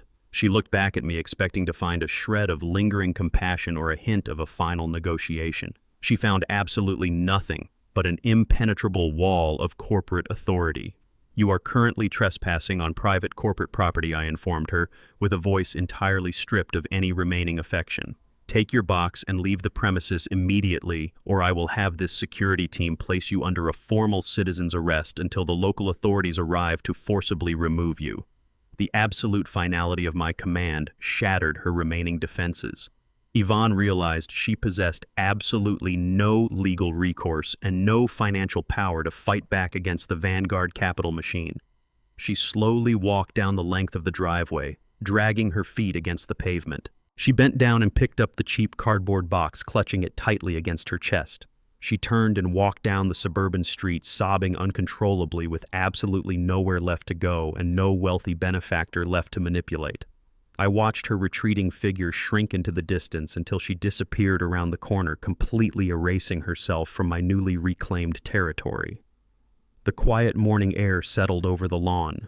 I took the final sip of my black coffee just as the secure encrypted phone in my breast pocket began to vibrate aggressively. I pulled the device out and saw Hayes' name flashing urgently across the screen. I answered the line expecting a routine update on Stewart's formal booking process at the federal precinct. Instead, Hayes delivered a rapid and highly critical tactical alert. Our comprehensive surveillance grid had just triggered a massive red flag at the international terminal. Logan had entirely abandoned his terrified wife and was actively attempting to board a private charter flight destined for a non-extradition territory. I snapped my encrypted phone shut and immediately instructed my chauffeur to reroute from the quiet suburban avenue directly to the bustling international terminal of the city airport. We tore through the morning traffic with aggressive precision. I stepped through the sliding glass doors of the departure concourse and scanned the frantic crowd. Logan stood near the first-class ticketing counter, sweating profusely and clutching a single printed one-way ticket to a jurisdiction entirely beyond the reach of federal extradition treaties.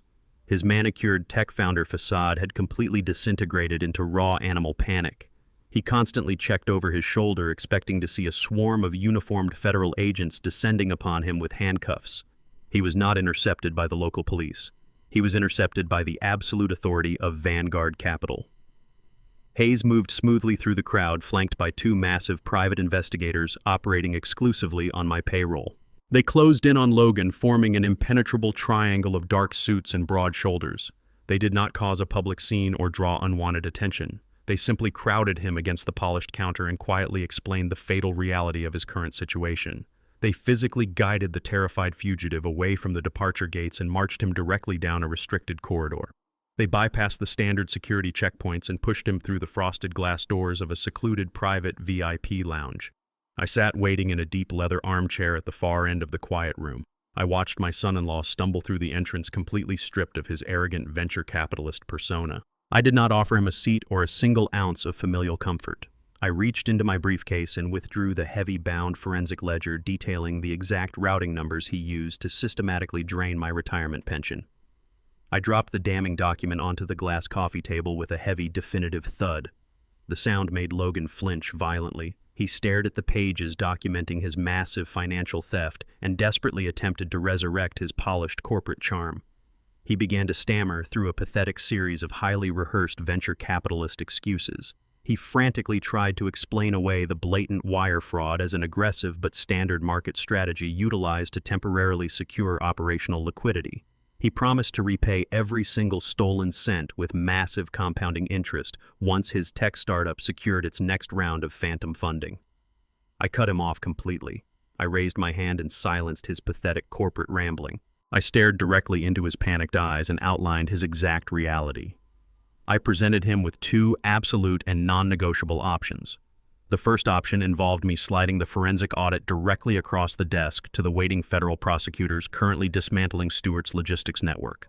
I informed Logan that the sheer volume of the stolen capital combined with explicit elder financial abuse charges carried a mandatory minimum sentence of 20 years in a maximum security federal penitentiary. The second option required his absolute submission. He could immediately sign a comprehensive, legally binding confession detailing every single aspect of his corporate crimes. He stared at the thick pen resting on top of the ledger, realizing his silver tongue could no longer save him. His artificial wealth was gone, and he was staring down the barrel of a loaded legal gun. Hayes stepped out of the shadows and placed a separate stack of documents directly beside the forensic audit. The detailed confession required far more than an admission of personal guilt regarding my stolen pension. The legal instrument was meticulously designed to utterly annihilate the remaining pillars of Stewart's crumbling empire. The contract explicitly required Logan to officially turn state's evidence against his former boss in the upcoming corporate fraud trials. The documents forced Logan to provide sworn testimony detailing exactly how Stewart had personally coordinated and authorized the theft of my retirement funds to secretly plug catastrophic operational shortfalls within his logistics network. The confession painted Stewart as the master architect of the entire criminal enterprise and positioned Logan as a highly cooperative key witness for the federal prosecution. I watched Logan process the crushing weight of the legal demands. He was a coward at his absolute core, completely devoid of any genuine loyalty or moral backbone. He did not hesitate for a single second to violently throw Stewart under the bus to save his own skin. The arrogant tech founder who had gleefully ruined my financial future completely broke down under the immense pressure of his own impending incarceration. Logan snatched the silver pen from the glass table with trembling, sweaty fingers. He dropped heavily to his knees beside the low table and began signing his name across every single page of the massive confession. He wept uncontrollably as the ink dried on the parchment. Tears streamed down his pale face and stained the cuffs of his expensive designer shirt. He willingly traded his entire professional reputation and his former corporate ally for a fragile chance at avoiding a federal prison cell. He surrendered his entire existence to the man he had dismissed as a broke old warehouse manager. The heavy frosted glass doors of the VIP lounge burst open with startling violence. Kendra stormed into the quiet room, breathing heavily and gripping her smartphone tightly in her manicured hand. She had desperately tracked Logan's geographical location coordinates when he cowardly abandoned her at the seized condominium without a single word of explanation. She froze in the center of the plush carpet, entirely paralyzed by the pathetic scene unfolding on the floor. She watched her supposedly brilliant husband openly sobbing on his hands and knees, frantically signing away his entire life to avoid an incoming federal indictment. The grand illusion of her elite high society status shattered instantly into a million irreparable pieces. She finally realized her aggressive pursuit of manufactured wealth and corporate prestige had permanently tied her to a spineless common criminal currently facing absolute financial ruin. The leverage she had so proudly worshipped had physically crushed her marriage into dust. Kendra slowly lifted her gaze from her weeping husband and looked directly at me sitting calmly in the leather armchair. Her eyes were wide and filled with a desperate, pleading vulnerability I had not seen since she was a small child, scraping her knee on the pavement. She looked at me with the absolute expectation that I would immediately revert to my fundamental paternal role. She foolishly believed I would step forward, wrap my arms around her, and shield her from the catastrophic fallout of her own malicious choices. I looked back at her with absolute zero emotion. The father she was desperately searching for died the day she gleefully participated in my financial execution. I stood up smoothly from the armchair. I picked up the fully executed confession, placed it securely inside my leather briefcase, and walked straight past my daughter without uttering a single word. Exactly 7 days after Logan signed away his freedom in the airport terminal, I officially relocated my primary residence and base of operations to a sprawling executive penthouse in the center of the financial district. The massive floor-to-ceiling windows offered a commanding view of the city skyline that Stewart and Logan once believed they entirely owned. I spent the week systematically dismantling the rotting foundations of Stewart's logistics empire and consolidating Vanguard Capital's total market dominance. I was sitting at my glass dining table reviewing the final asset liquidation reports when the secure intercom near the private elevator chimed sharply. The head of my building security informed me that my daughter Kendra was standing in the lobby demanding immediate access to my floor. She did not come alone. The security chief noted that she was tightly gripping the hands of my 2 young grandchildren. I instantly recognized the desperate psychological tactics she was employing. Kendra knew her own manipulative charm held absolutely no remaining power over me. She was deliberately bringing my grandchildren into a hostile environment to use them as living, breathing emotional leverage. She fully intended to exploit my inherent love for her children to bypass the absolute financial barricade I had constructed around her ruined life. I instructed the security desk to clear her through the biometric scanners and send the elevator up to my private floor.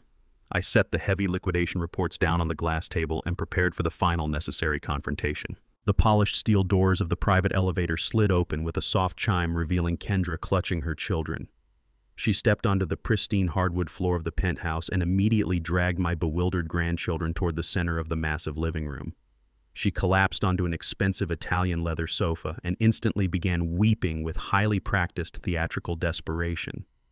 She did not hesitate to completely shift the entire blame onto her husband. She wept about how Logan had viciously deceived her and completely ruined her perfect life, leaving her entirely destitute and publicly humiliated.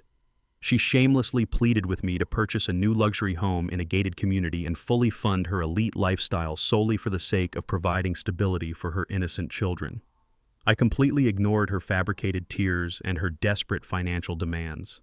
I bypassed the sofa entirely and knelt directly in front of my grandchildren. I offered them a warm, genuine smile that I completely withheld from their mother. I gently guided them away from the toxic environment Kendra was desperately trying to cultivate.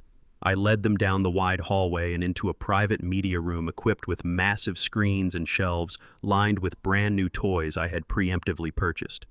I turned on a vibrant animated movie and promised them I would return shortly. I closed the heavy soundproof door, sealing their innocence safely away from the impending execution. I walked back down the hallway and re-entered the expansive living room. The warm, grandfatherly affection completely vanished from my face. I stood over the leather sofa and looked down at my weeping daughter with an expression of absolute hardened steel, preparing to dismantle her grand illusion. I did not entertain her pathetic attempts at emotional manipulation or engage in a pointless shouting match regarding her sudden tragic circumstances. I simply reached into the breast pocket of my tailored suit and withdrew my encrypted smartphone. I bypassed the security lock and tapped the screen, directly opening the high-fidelity audio file Hayes had expertly recorded at the upscale restaurant weeks ago. I maximized the volume and placed the device flat on the glass coffee table directly in front of her weeping face. Kendra's own vicious voice instantly filled the expansive penthouse. The pristine audio quality captured every single ounce of her malicious entitlement. She listened in absolute frozen horror as her recorded voice coldly referred to me as a pathetic, broke old man. The recording echoed her exact words, calling me a suffocating financial burden and an embarrassing social liability she simply could not afford to support or associate with. As her cruel laughter played through the phone speakers, I stared at her and remembered a very different version of my daughter. I remembered working grueling back-to-back double shifts at the warehouse with a severely torn rotator cuff.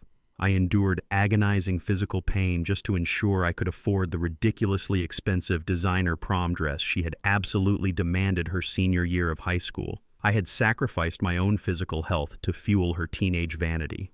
The audio recording abruptly finished. The digital silence that flooded the massive living room was absolutely crushing. Kendra stared at the black screen of the phone, completely paralyzed by the undeniable auditory proof of her own venomous character. She realized in a single terrifying heartbeat that her carefully constructed narrative of being an innocent victim was entirely useless against a man who knew her exact true nature. "I will not fund your boundless arrogance, and I will not finance your manufactured victimhood," I stated with a voice devoid of any remaining paternal sympathy. I reached inside my leather briefcase and withdrew a thick binding of notarized legal documents. I dropped the heavy contract directly onto her lap. I informed her that I had legally established an ironclad educational and housing trust fund strictly designated for the exclusive benefit of my grandchildren. I explicitly stated that Hayes was appointed as the sole executing administrator of the massive account. The trust was meticulously structured to be completely and permanently inaccessible to both her and Logan. She could not touch a single cent of the Vanguard capital fortune to lease a luxury vehicle or secure a high society zip code. I looked down at her ruined designer clothing and delivered the absolute final verdict regarding her future. I informed my daughter that she was going to actively search for a menial entry-level job. She was going to physically learn what it meant to struggle and survive entirely on her own merit without a wealthy benefactor subsidizing her delusions. I stated clearly that I would never rescue her from the devastating consequences of her own cruelty. I pointed my hand sharply toward the private elevator and ordered her to leave the premises immediately. She picked up the heavy trust documents with trembling hands and slowly stood up from the leather sofa. She looked at my hardened face and finally realized the absolute permanence of my decision. Kendra walked out of the penthouse, leaving her children safely secured in my care while she stepped into the steel elevator to face the cold, unforgiving reality of a life she actually had to earn. I stepped off the private elevator and walked directly into the executive boardroom of the logistics empire I had slaved under for the past 2 decades. The vast mahogany table was surrounded by the remaining senior executives. These men and women were Stewart's hand-picked, loyal cronies. They had spent years comfortably insulated in their ivory towers while I broke my back managing the concrete warehouse floors below. I took my place at the head of the table and sat in the heavy leather chairman's seat. A thick silence settled over the room.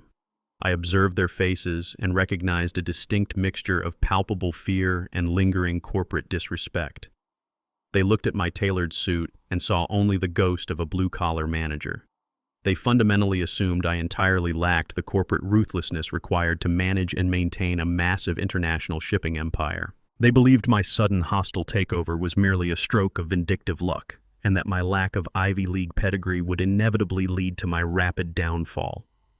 They exchanged subtle, arrogant glances across the polished wood. They silently agreed to manipulate my perceived ignorance and maintain their lucrative status quo. They drastically underestimated the sheer calculating precision of a man who had spent 30 years studying every single flaw in their broken system.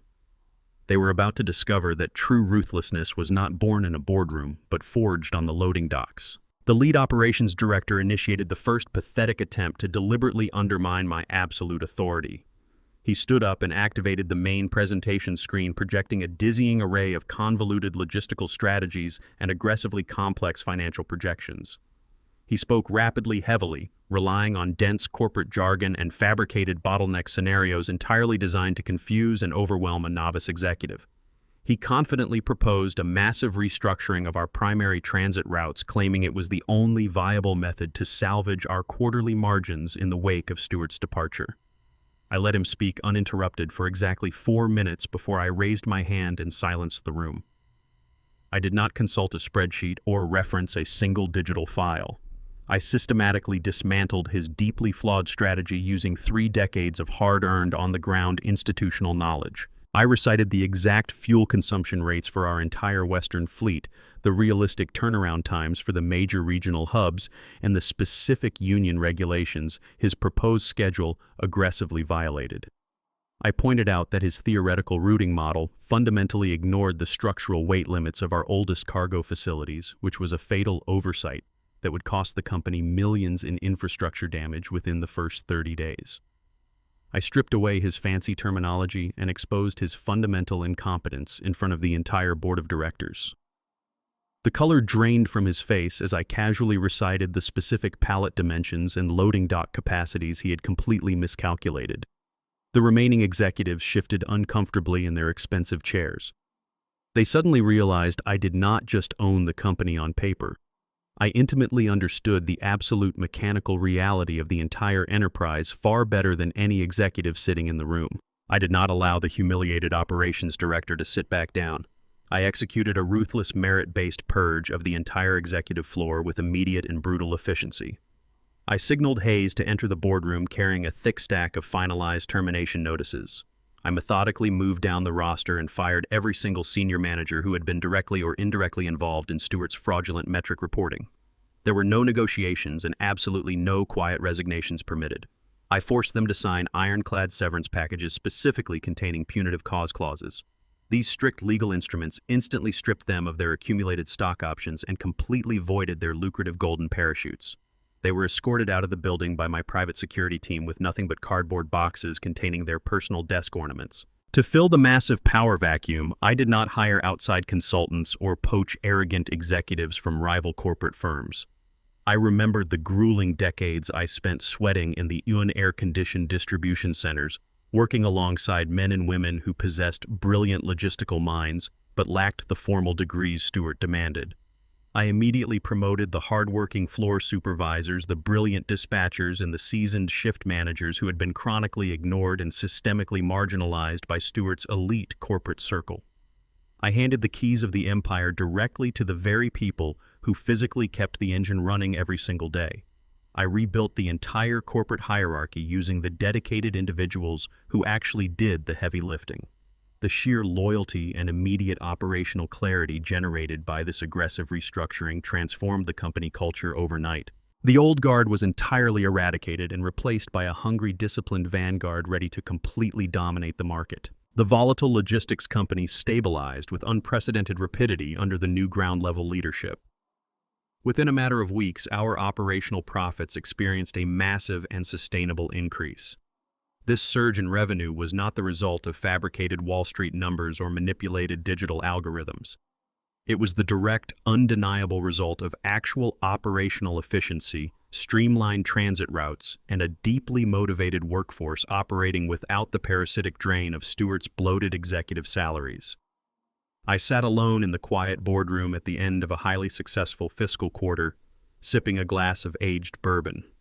I picked up the remote control and activated the massive flat-screen television mounted on the far wall. I turned the channel directly to the premier financial news network. The breaking news ticker scrolled rapidly across the bottom of the screen in bright red letters. Stewart's haggard, exhausted face dominated the broadcast. I watched with absolute cold satisfaction as the news anchor detailed his official federal indictment. Stewart was formally charged with multiple counts of severe corporate fraud, grand larceny, and wire manipulation. The federal prosecutors had built an impenetrable, airtight case based entirely on Logan's cowardly signed testimony and the flawless, unedited ghost server ledgers I had anonymously provided to the authorities. Stewart stood outside the federal courthouse in handcuffs, completely stripped of his dignity, his wealth, and his manufactured power. He looked completely broken as the aggressive swarm of reporters shouted questions he could not answer. The old king who had violently demanded my pension and mocked my lifelong loyalty was officially locked away behind steel bars. The empire he built on lies was now my undisputed reality. Yvonne dragged her heavy suitcase up 3 flights of stained concrete stairs to a cramped, low-income apartment on the bleak outer edge of the city. The peeling paint and constantly dripping kitchen faucet served as a brutal daily reminder of her spectacular fall from grace. She no longer had access to sprawling suburban estates or elite social circles. Driven by a bitter cocktail of absolute financial desperation and blinding resentment, she decided to monetize her fabricated misery.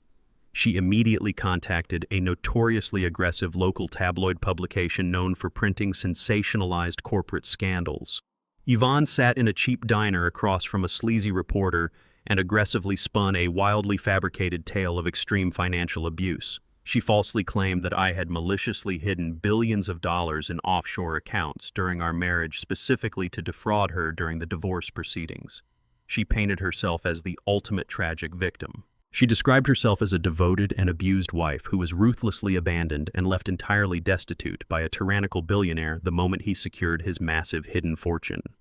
She completely omitted the undeniable fact that she had gleefully expedited the divorce to run away with a wealthier man.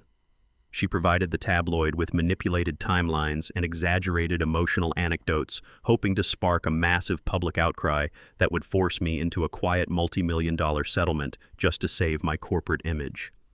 The tabloid editors saw dollar signs and immediately began drafting a massive front-page exposé designed to completely annihilate my public reputation. The sensationalized publication prepared to rush the highly defamatory article to the printing presses by the end of the week. I did not ignore the looming public relations threat or attempt to quietly negotiate a financial surrender to make the problem disappear. I instructed Hayes to deliver a massive and surgically precise legal strike to completely neutralize the situation before a single fabricated word hit the newsstands. Hayes did not send a polite warning email. He hit the tabloid's corporate headquarters and Yvonne's dismal apartment simultaneously with a brutal cease and desist order backed by undeniable federal probate documentation. The thick legal binder Hayes delivered contained the absolute unvarnished truth regarding the Vanguard capital transition.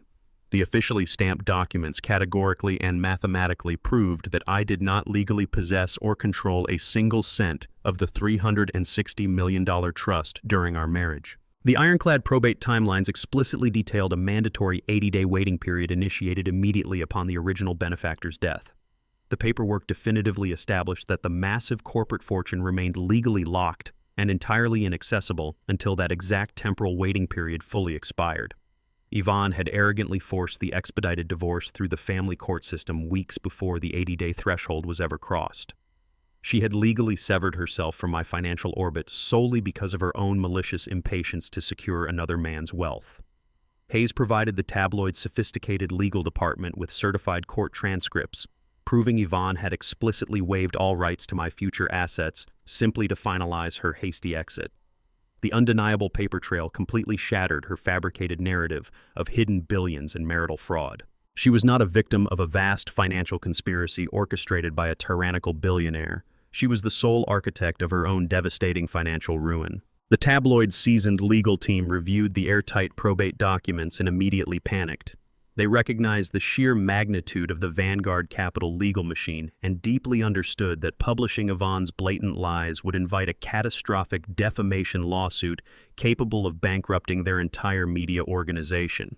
The tabloid editors unceremoniously dropped the exclusive story within an hour of receiving Hayes' formidable legal binder. They completely severed all contact with Yvonne and flatly refused to answer her increasingly desperate phone calls. Her grand plan to extort a massive corporate settlement evaporated instantly, leaving her in an even worse financial position than before. She was now left completely alone to face the rapidly mounting legal bills generated by her own frivolous attempts to publicly sue me. The aggressive attorneys she had temporarily hired on contingency immediately dropped her as a client and began relentlessly demanding payment for their wasted billable hours. Yvonne sat at her small, scratched kitchen table surrounded by final notices and past-due utility bills. A sharp knock at her thin wooden door signaled the arrival of a final piece of certified mail. She opened the envelope with trembling fingers and found a single typed page from Hayes.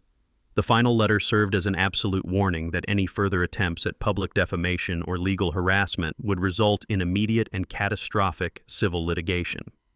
Hayes explicitly stated that I would utilize the full extent of my corporate resources to pursue maximum damages until she was utterly buried in insurmountable legal debt. Yvonne stared at the cold, sterile warning as the terrifying realization of her absolute defeat washed over her. She had entirely lost her public voice, her remaining leverage, and her social power. She could no longer manipulate the narrative or weaponize the legal system. She was completely silenced. Several weeks after the final legal warning was delivered, my private chauffeur navigated my armored corporate vehicle through the busy streets of the city. I was seated in the spacious back seat reviewing a series of highly lucrative acquisition portfolios on my encrypted tablet on my way to a crucial boardroom meeting. We stopped at a prolonged red light directly in front of a sprawling discount grocery store located in a decidedly working-class neighborhood. I casually glanced out the tinted passenger window and saw a strangely familiar figure standing behind the brightly lit glass storefront. Yvonne was standing rigidly at a busy checkout lane, rapidly scanning cheap canned goods and bagged produce for a long line of impatient customers. She was wearing a highly unflattering cheap polyester uniform complete with a plastic name tag pinned awkwardly to her chest.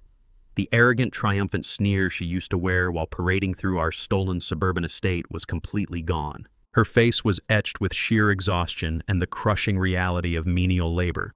She had been forced to enter the unforgiving workforce at the very bottom just to survive and pay the rent on her dismal apartment. She briefly looked up from the cash register and stared blankly toward the busy street, but she could not see through the heavy tint of my armored vehicle. I did not order my driver to pull over. I did not step out of the car to deliver a final mocking speech or gloat over her spectacular misery. Her existence no longer warranted a single second of my valuable time. The traffic light turned green. I simply looked back down at my digital portfolios and instructed my driver to proceed. I kept moving forward, erasing her completely from my sphere of influence forever. The manicured grounds of the city's oldest cemetery offered a profound silence that stood in stark contrast to the relentless mechanical roar of the logistics empire I now commanded. I walked slowly along the pristine stone pathways until I reached the polished black granite headstone marking my estranged brother's final resting place. I stood perfectly still before the grave with my hands folded formally behind my back. The cold autumn wind swept across the perfectly trimmed grass as I stared at his engraved name. I reflected deeply on the immense and utterly corrupting power of raw wealth. I had witnessed firsthand how rapidly a massive influx of capital could completely destroy the lives of those who lacked a fundamental moral compass. The money had not transformed Yvonne, Kendra, or Stuart into monsters. It had simply removed their masks and provided them the unchecked leverage to act upon their inherent malice. I felt no lingering anger toward the man buried beneath the earth. Instead, I felt a profound sense of gratitude. I spoke aloud to the quiet air and sincerely thanked my brother for his strange and delayed inheritance. His rigid 80-day probate clause had not been an act of posthumous cruelty. It had been an absolute necessity. That mandatory waiting period had provided the exact temporal window required to expose the absolute truth regarding the people I had blindly trusted. The fortune had burned my old life to the ground, but it had also cleared the soil for something entirely new. I realized that possessing a massive corporate fortune was a completely hollow victory if that wealth was utilized merely for endless accumulation and spiteful retribution. I refused to let the Vanguard Capital Treasury sit dormant in offshore accounts while vulnerable people endured the exact same psychological and financial torture I had barely survived. I summoned Hayes to my executive penthouse and explicitly ordered the immediate creation of a massive philanthropic wing operating directly beneath the Vanguard corporate umbrella. I allocated an initial operational budget of $50 million to establish a formidable and utterly relentless legal foundation. This organization was not designed to quietly hand out charitable grants or host polite fundraising galas for high society elites. It was engineered specifically to function as a ruthless legal shield for elderly individuals currently facing aggressive financial abuse, forced evictions, and systemic manipulation orchestrated by their own greedy families. I structured the foundation to employ the most aggressive and brilliant litigators in the city. We would provide absolute top-tier legal defense entirely free of charge to seniors who had been stripped of their voices and their bank accounts. I mandated that our attorneys utilize the exact same aggressive corporate litigation tactics Hayes had deployed against Stewart to completely annihilate predatory relatives and abusive caretakers. The foundation was designed to launch overwhelming countersuits, secure immediate restraining orders, and completely freeze contested assets the moment a vulnerable client walked through our glass doors. I was fully determined to weaponize my massive wealth to protect those who could no longer protect themselves. I would become the precise, immovable barrier between innocent grandparents and the parasitic relatives attempting to discard them for an unearned inheritance. 3 months after executing the foundational charter, I personally oversaw the grand opening of our primary operational headquarters, located directly in the center of the downtown legal district. I walked through the pristine, sunlit lobby of the Vanguard Defense Initiative with a deep sense of absolute purpose. I watched our newly hired team of aggressive corporate litigators sitting across polished oak tables conducting intense consultations with vulnerable seniors who had been discarded by their own blood. The waiting room was filled with quiet conversations and the rapid clicking of keyboards as my legal team systematically dismantled fraudulent wills and predatory eviction notices. As I observed the flawless execution of our new mandate, the heavy glass entrance doors pushed open. A young, exhausted man walked hesitantly into the bustling lobby. His shoulders were heavily slumped and his cheap suit was wrinkled from obvious wear. He approached the intake desk with trembling hands and began desperately explaining his situation to the receptionist. He spoke rapidly about his elderly grandfather who was currently being ruthlessly preyed upon by a highly predatory corporate employer who was withholding decades of earned pension funds. He further detailed how his own greedy aunt was simultaneously utilizing a fabricated power of attorney to systematically drain the old man's remaining personal savings. The young man explained that he had absolutely no money to hire a private attorney and that local legal aid clinics had placed him on a 6-month waiting list. His grandfather did not have 6 months to survive the coordinated financial assault. The old man was days away from losing his modest home entirely because the aunt had secretly stopped paying the property taxes to force a rapid foreclosure. The young man stood at the reception desk completely overwhelmed by the sheer scale of the corruption destroying his grandfather's life. I stopped walking toward the executive suites and stared intently at the young man speaking to the receptionist. I instantly recognized the profound look of quiet, crushing desperation heavily etched across his face. It was the exact same visceral expression of total defeat I had carried in my own eyes precisely 80 days ago, when Stewart coldly fired me on the warehouse floor and Yvonne maliciously served me with expedited divorce papers. I recognized the absolute terror of a man who was fighting a massive corporate and familial machine with absolutely zero leverage and zero hope. I remembered the suffocating weight of standing on that concrete loading dock, realizing my entire lifetime of honest labor had been legally stolen by the very people who were supposed to protect me. I did not retreat to the comfort of my private boardroom.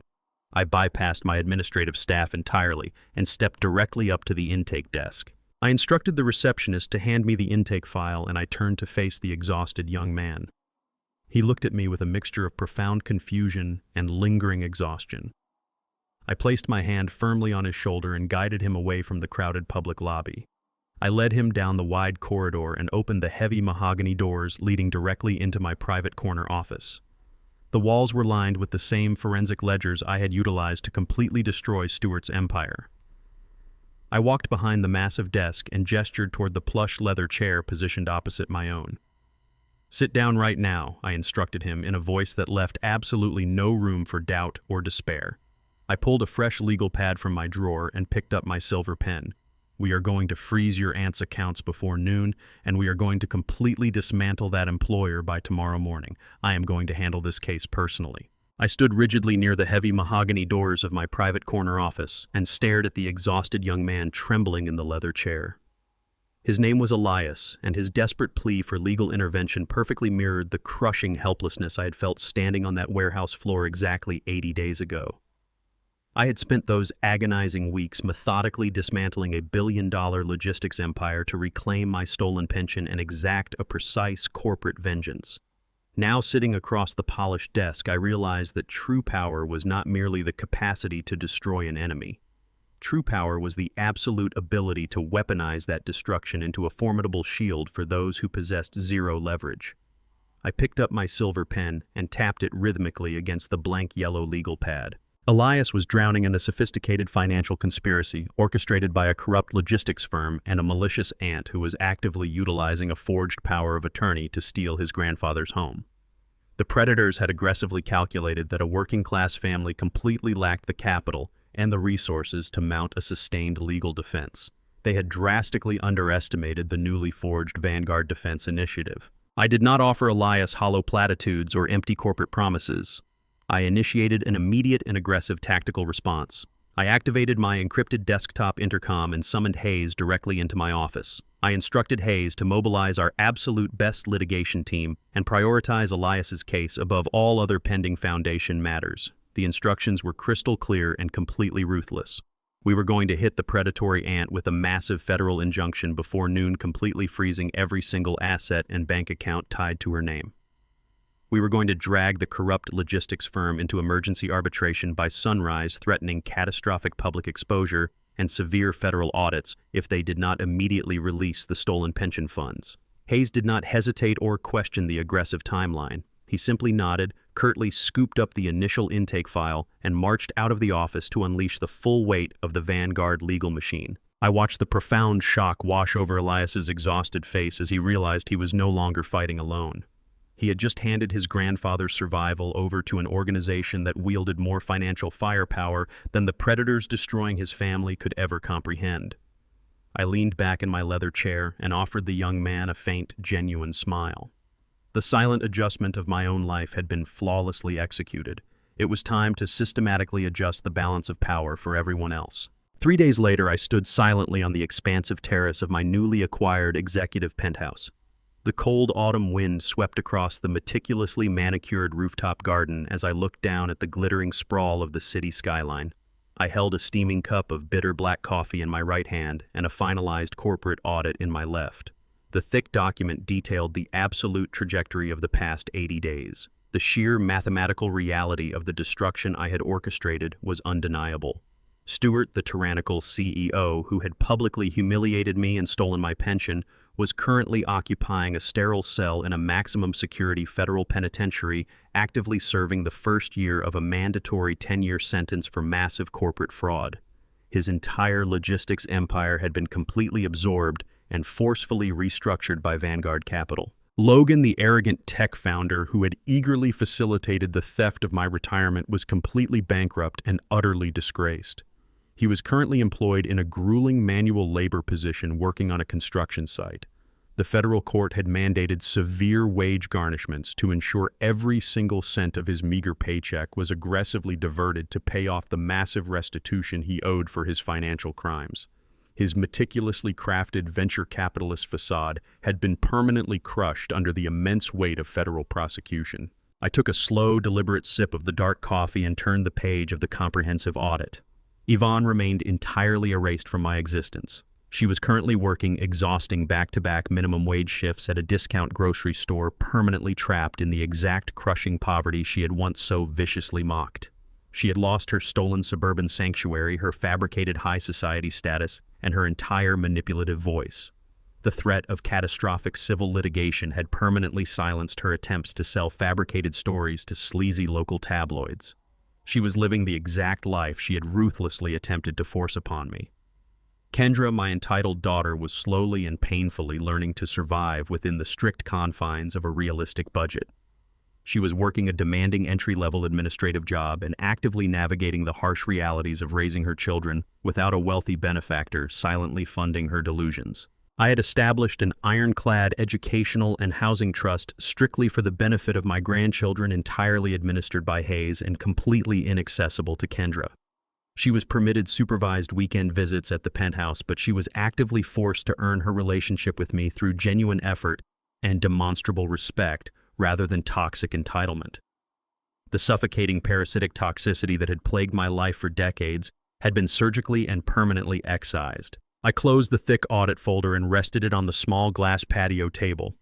I looked out over the sprawling city as the morning sun began to rise, casting a brilliant golden light across the logistics empire I now exclusively commanded. I realized with absolute clarity that the true victory was never the inheritance of the $360 million Vanguard Capital Trust. The massive influx of wealth was merely a highly efficient tactical tool. The true undeniable victory was the flawless execution of absolute patience. When I was maliciously served with expedited divorce papers and coldly fired from my career, I did not scream or beg for mercy. I did not stoop to their chaotic level of emotional hysteria or engage in a pointless shouting match. I maintained total silence. I allowed the sheer weight of their own blinding greed and boundless arrogance to completely consume them. I provided the rope, and they eagerly tied their own nooses. I opened a new high-level acquisition contract on my encrypted tablet. I was completely unburdened by the parasitic forces that had once relentlessly drained my energy and my finances. I breathed in the crisp morning air, feeling a profound sense of total liberation.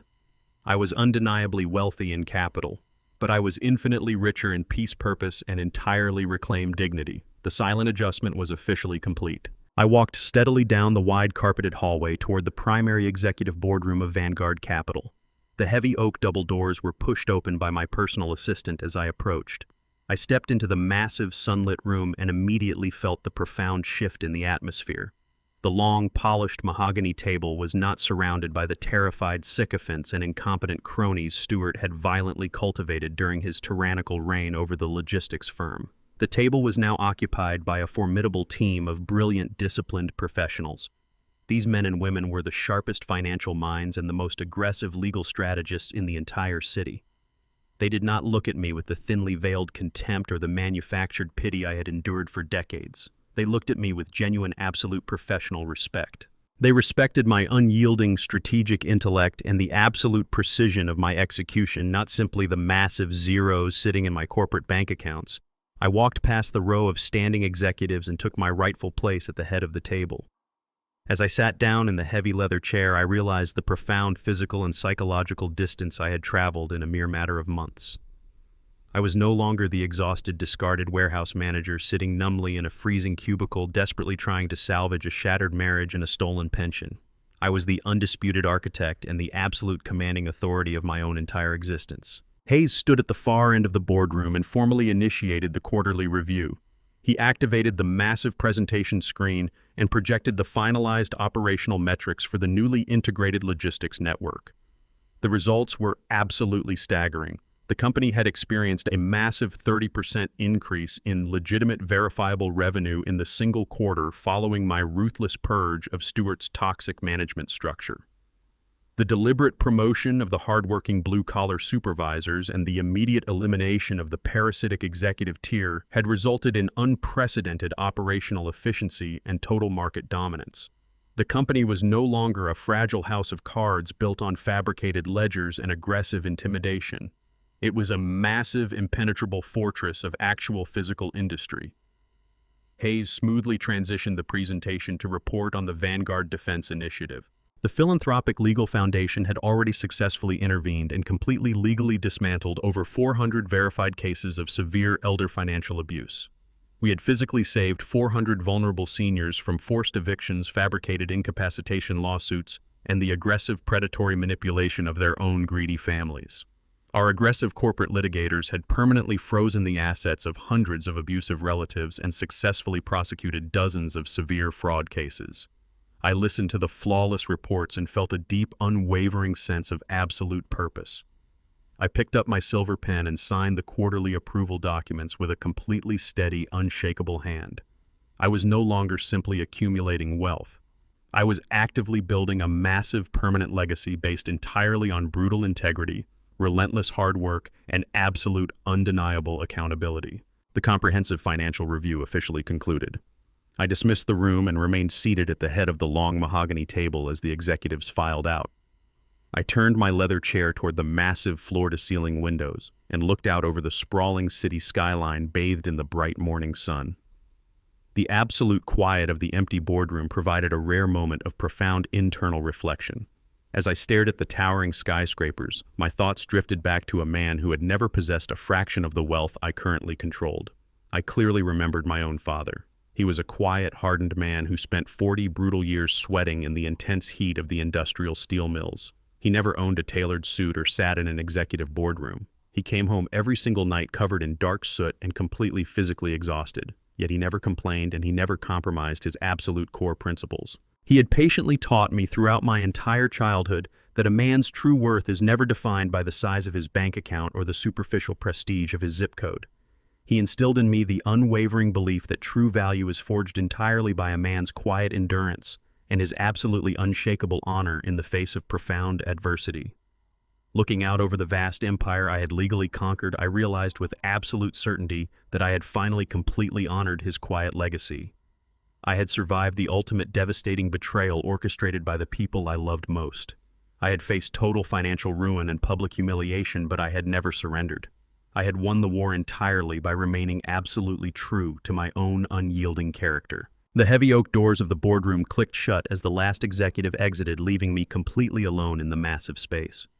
The profound silence was a sharp, beautiful contrast to the chaotic screaming and the desperate emotional manipulation I had endured for the past several months. I looked down at the polished wood of the table and closed my encrypted laptop with a firm, satisfying snap. I felt the last lingering ghost of the old warehouse manager permanently vanish from my shoulders. The suffocating weight of Yvonne's endless entitlement and Kendra's toxic arrogance had been entirely lifted. The sheer terror of Stuart's corporate tyranny and Logan's financial theft had been completely eradicated. I smiled. It was not a smile of arrogant corporate triumph or the bitter smirk of a man who had exacted a cruel, petty vengeance. It was the genuine, deep, and entirely peaceful smile of a man who had deliberately traversed absolute hell and emerged completely and permanently unscathed. The vicious storm that had threatened to entirely consume my life was completely over.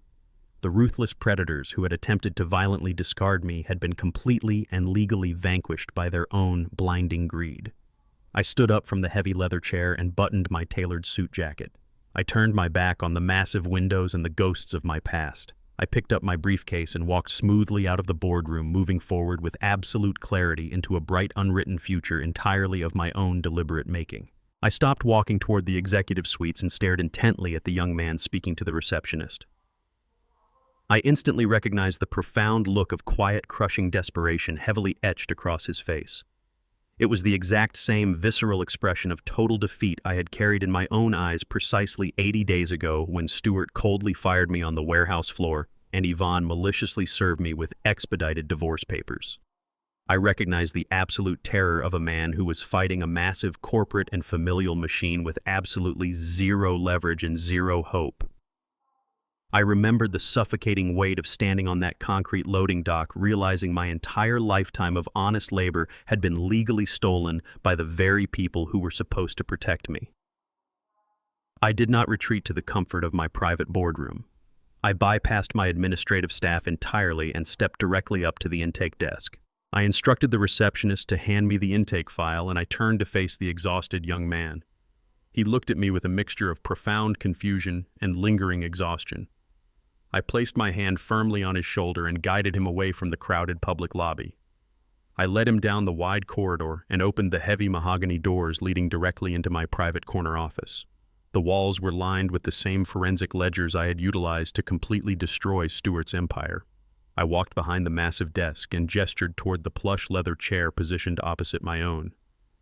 "Sit down right now," I instructed him in a voice that left absolutely no room for doubt or despair. I pulled a fresh legal pad from my drawer and picked up my silver pen. We are going to freeze your aunt's accounts before noon, and we are going to completely dismantle that employer by tomorrow morning. I am going to handle this case personally. No, she might now too. True power is never measured by the mere accumulation of wealth, but by the disciplined restraint required to wield it effectively. Money strips away the societal masks people wear, exposing their raw, unfiltered character for the world to witness. When faced with ultimate betrayal, the greatest victory is found in profound patience, not immediate rage. By allowing the greedy to consume themselves in their own traps, you reclaim your dignity unscathed. Protect those who cannot fight back and transform personal suffering into a formidable shield. Subscribe to our channel and leave a comment sharing your thoughts on this story today.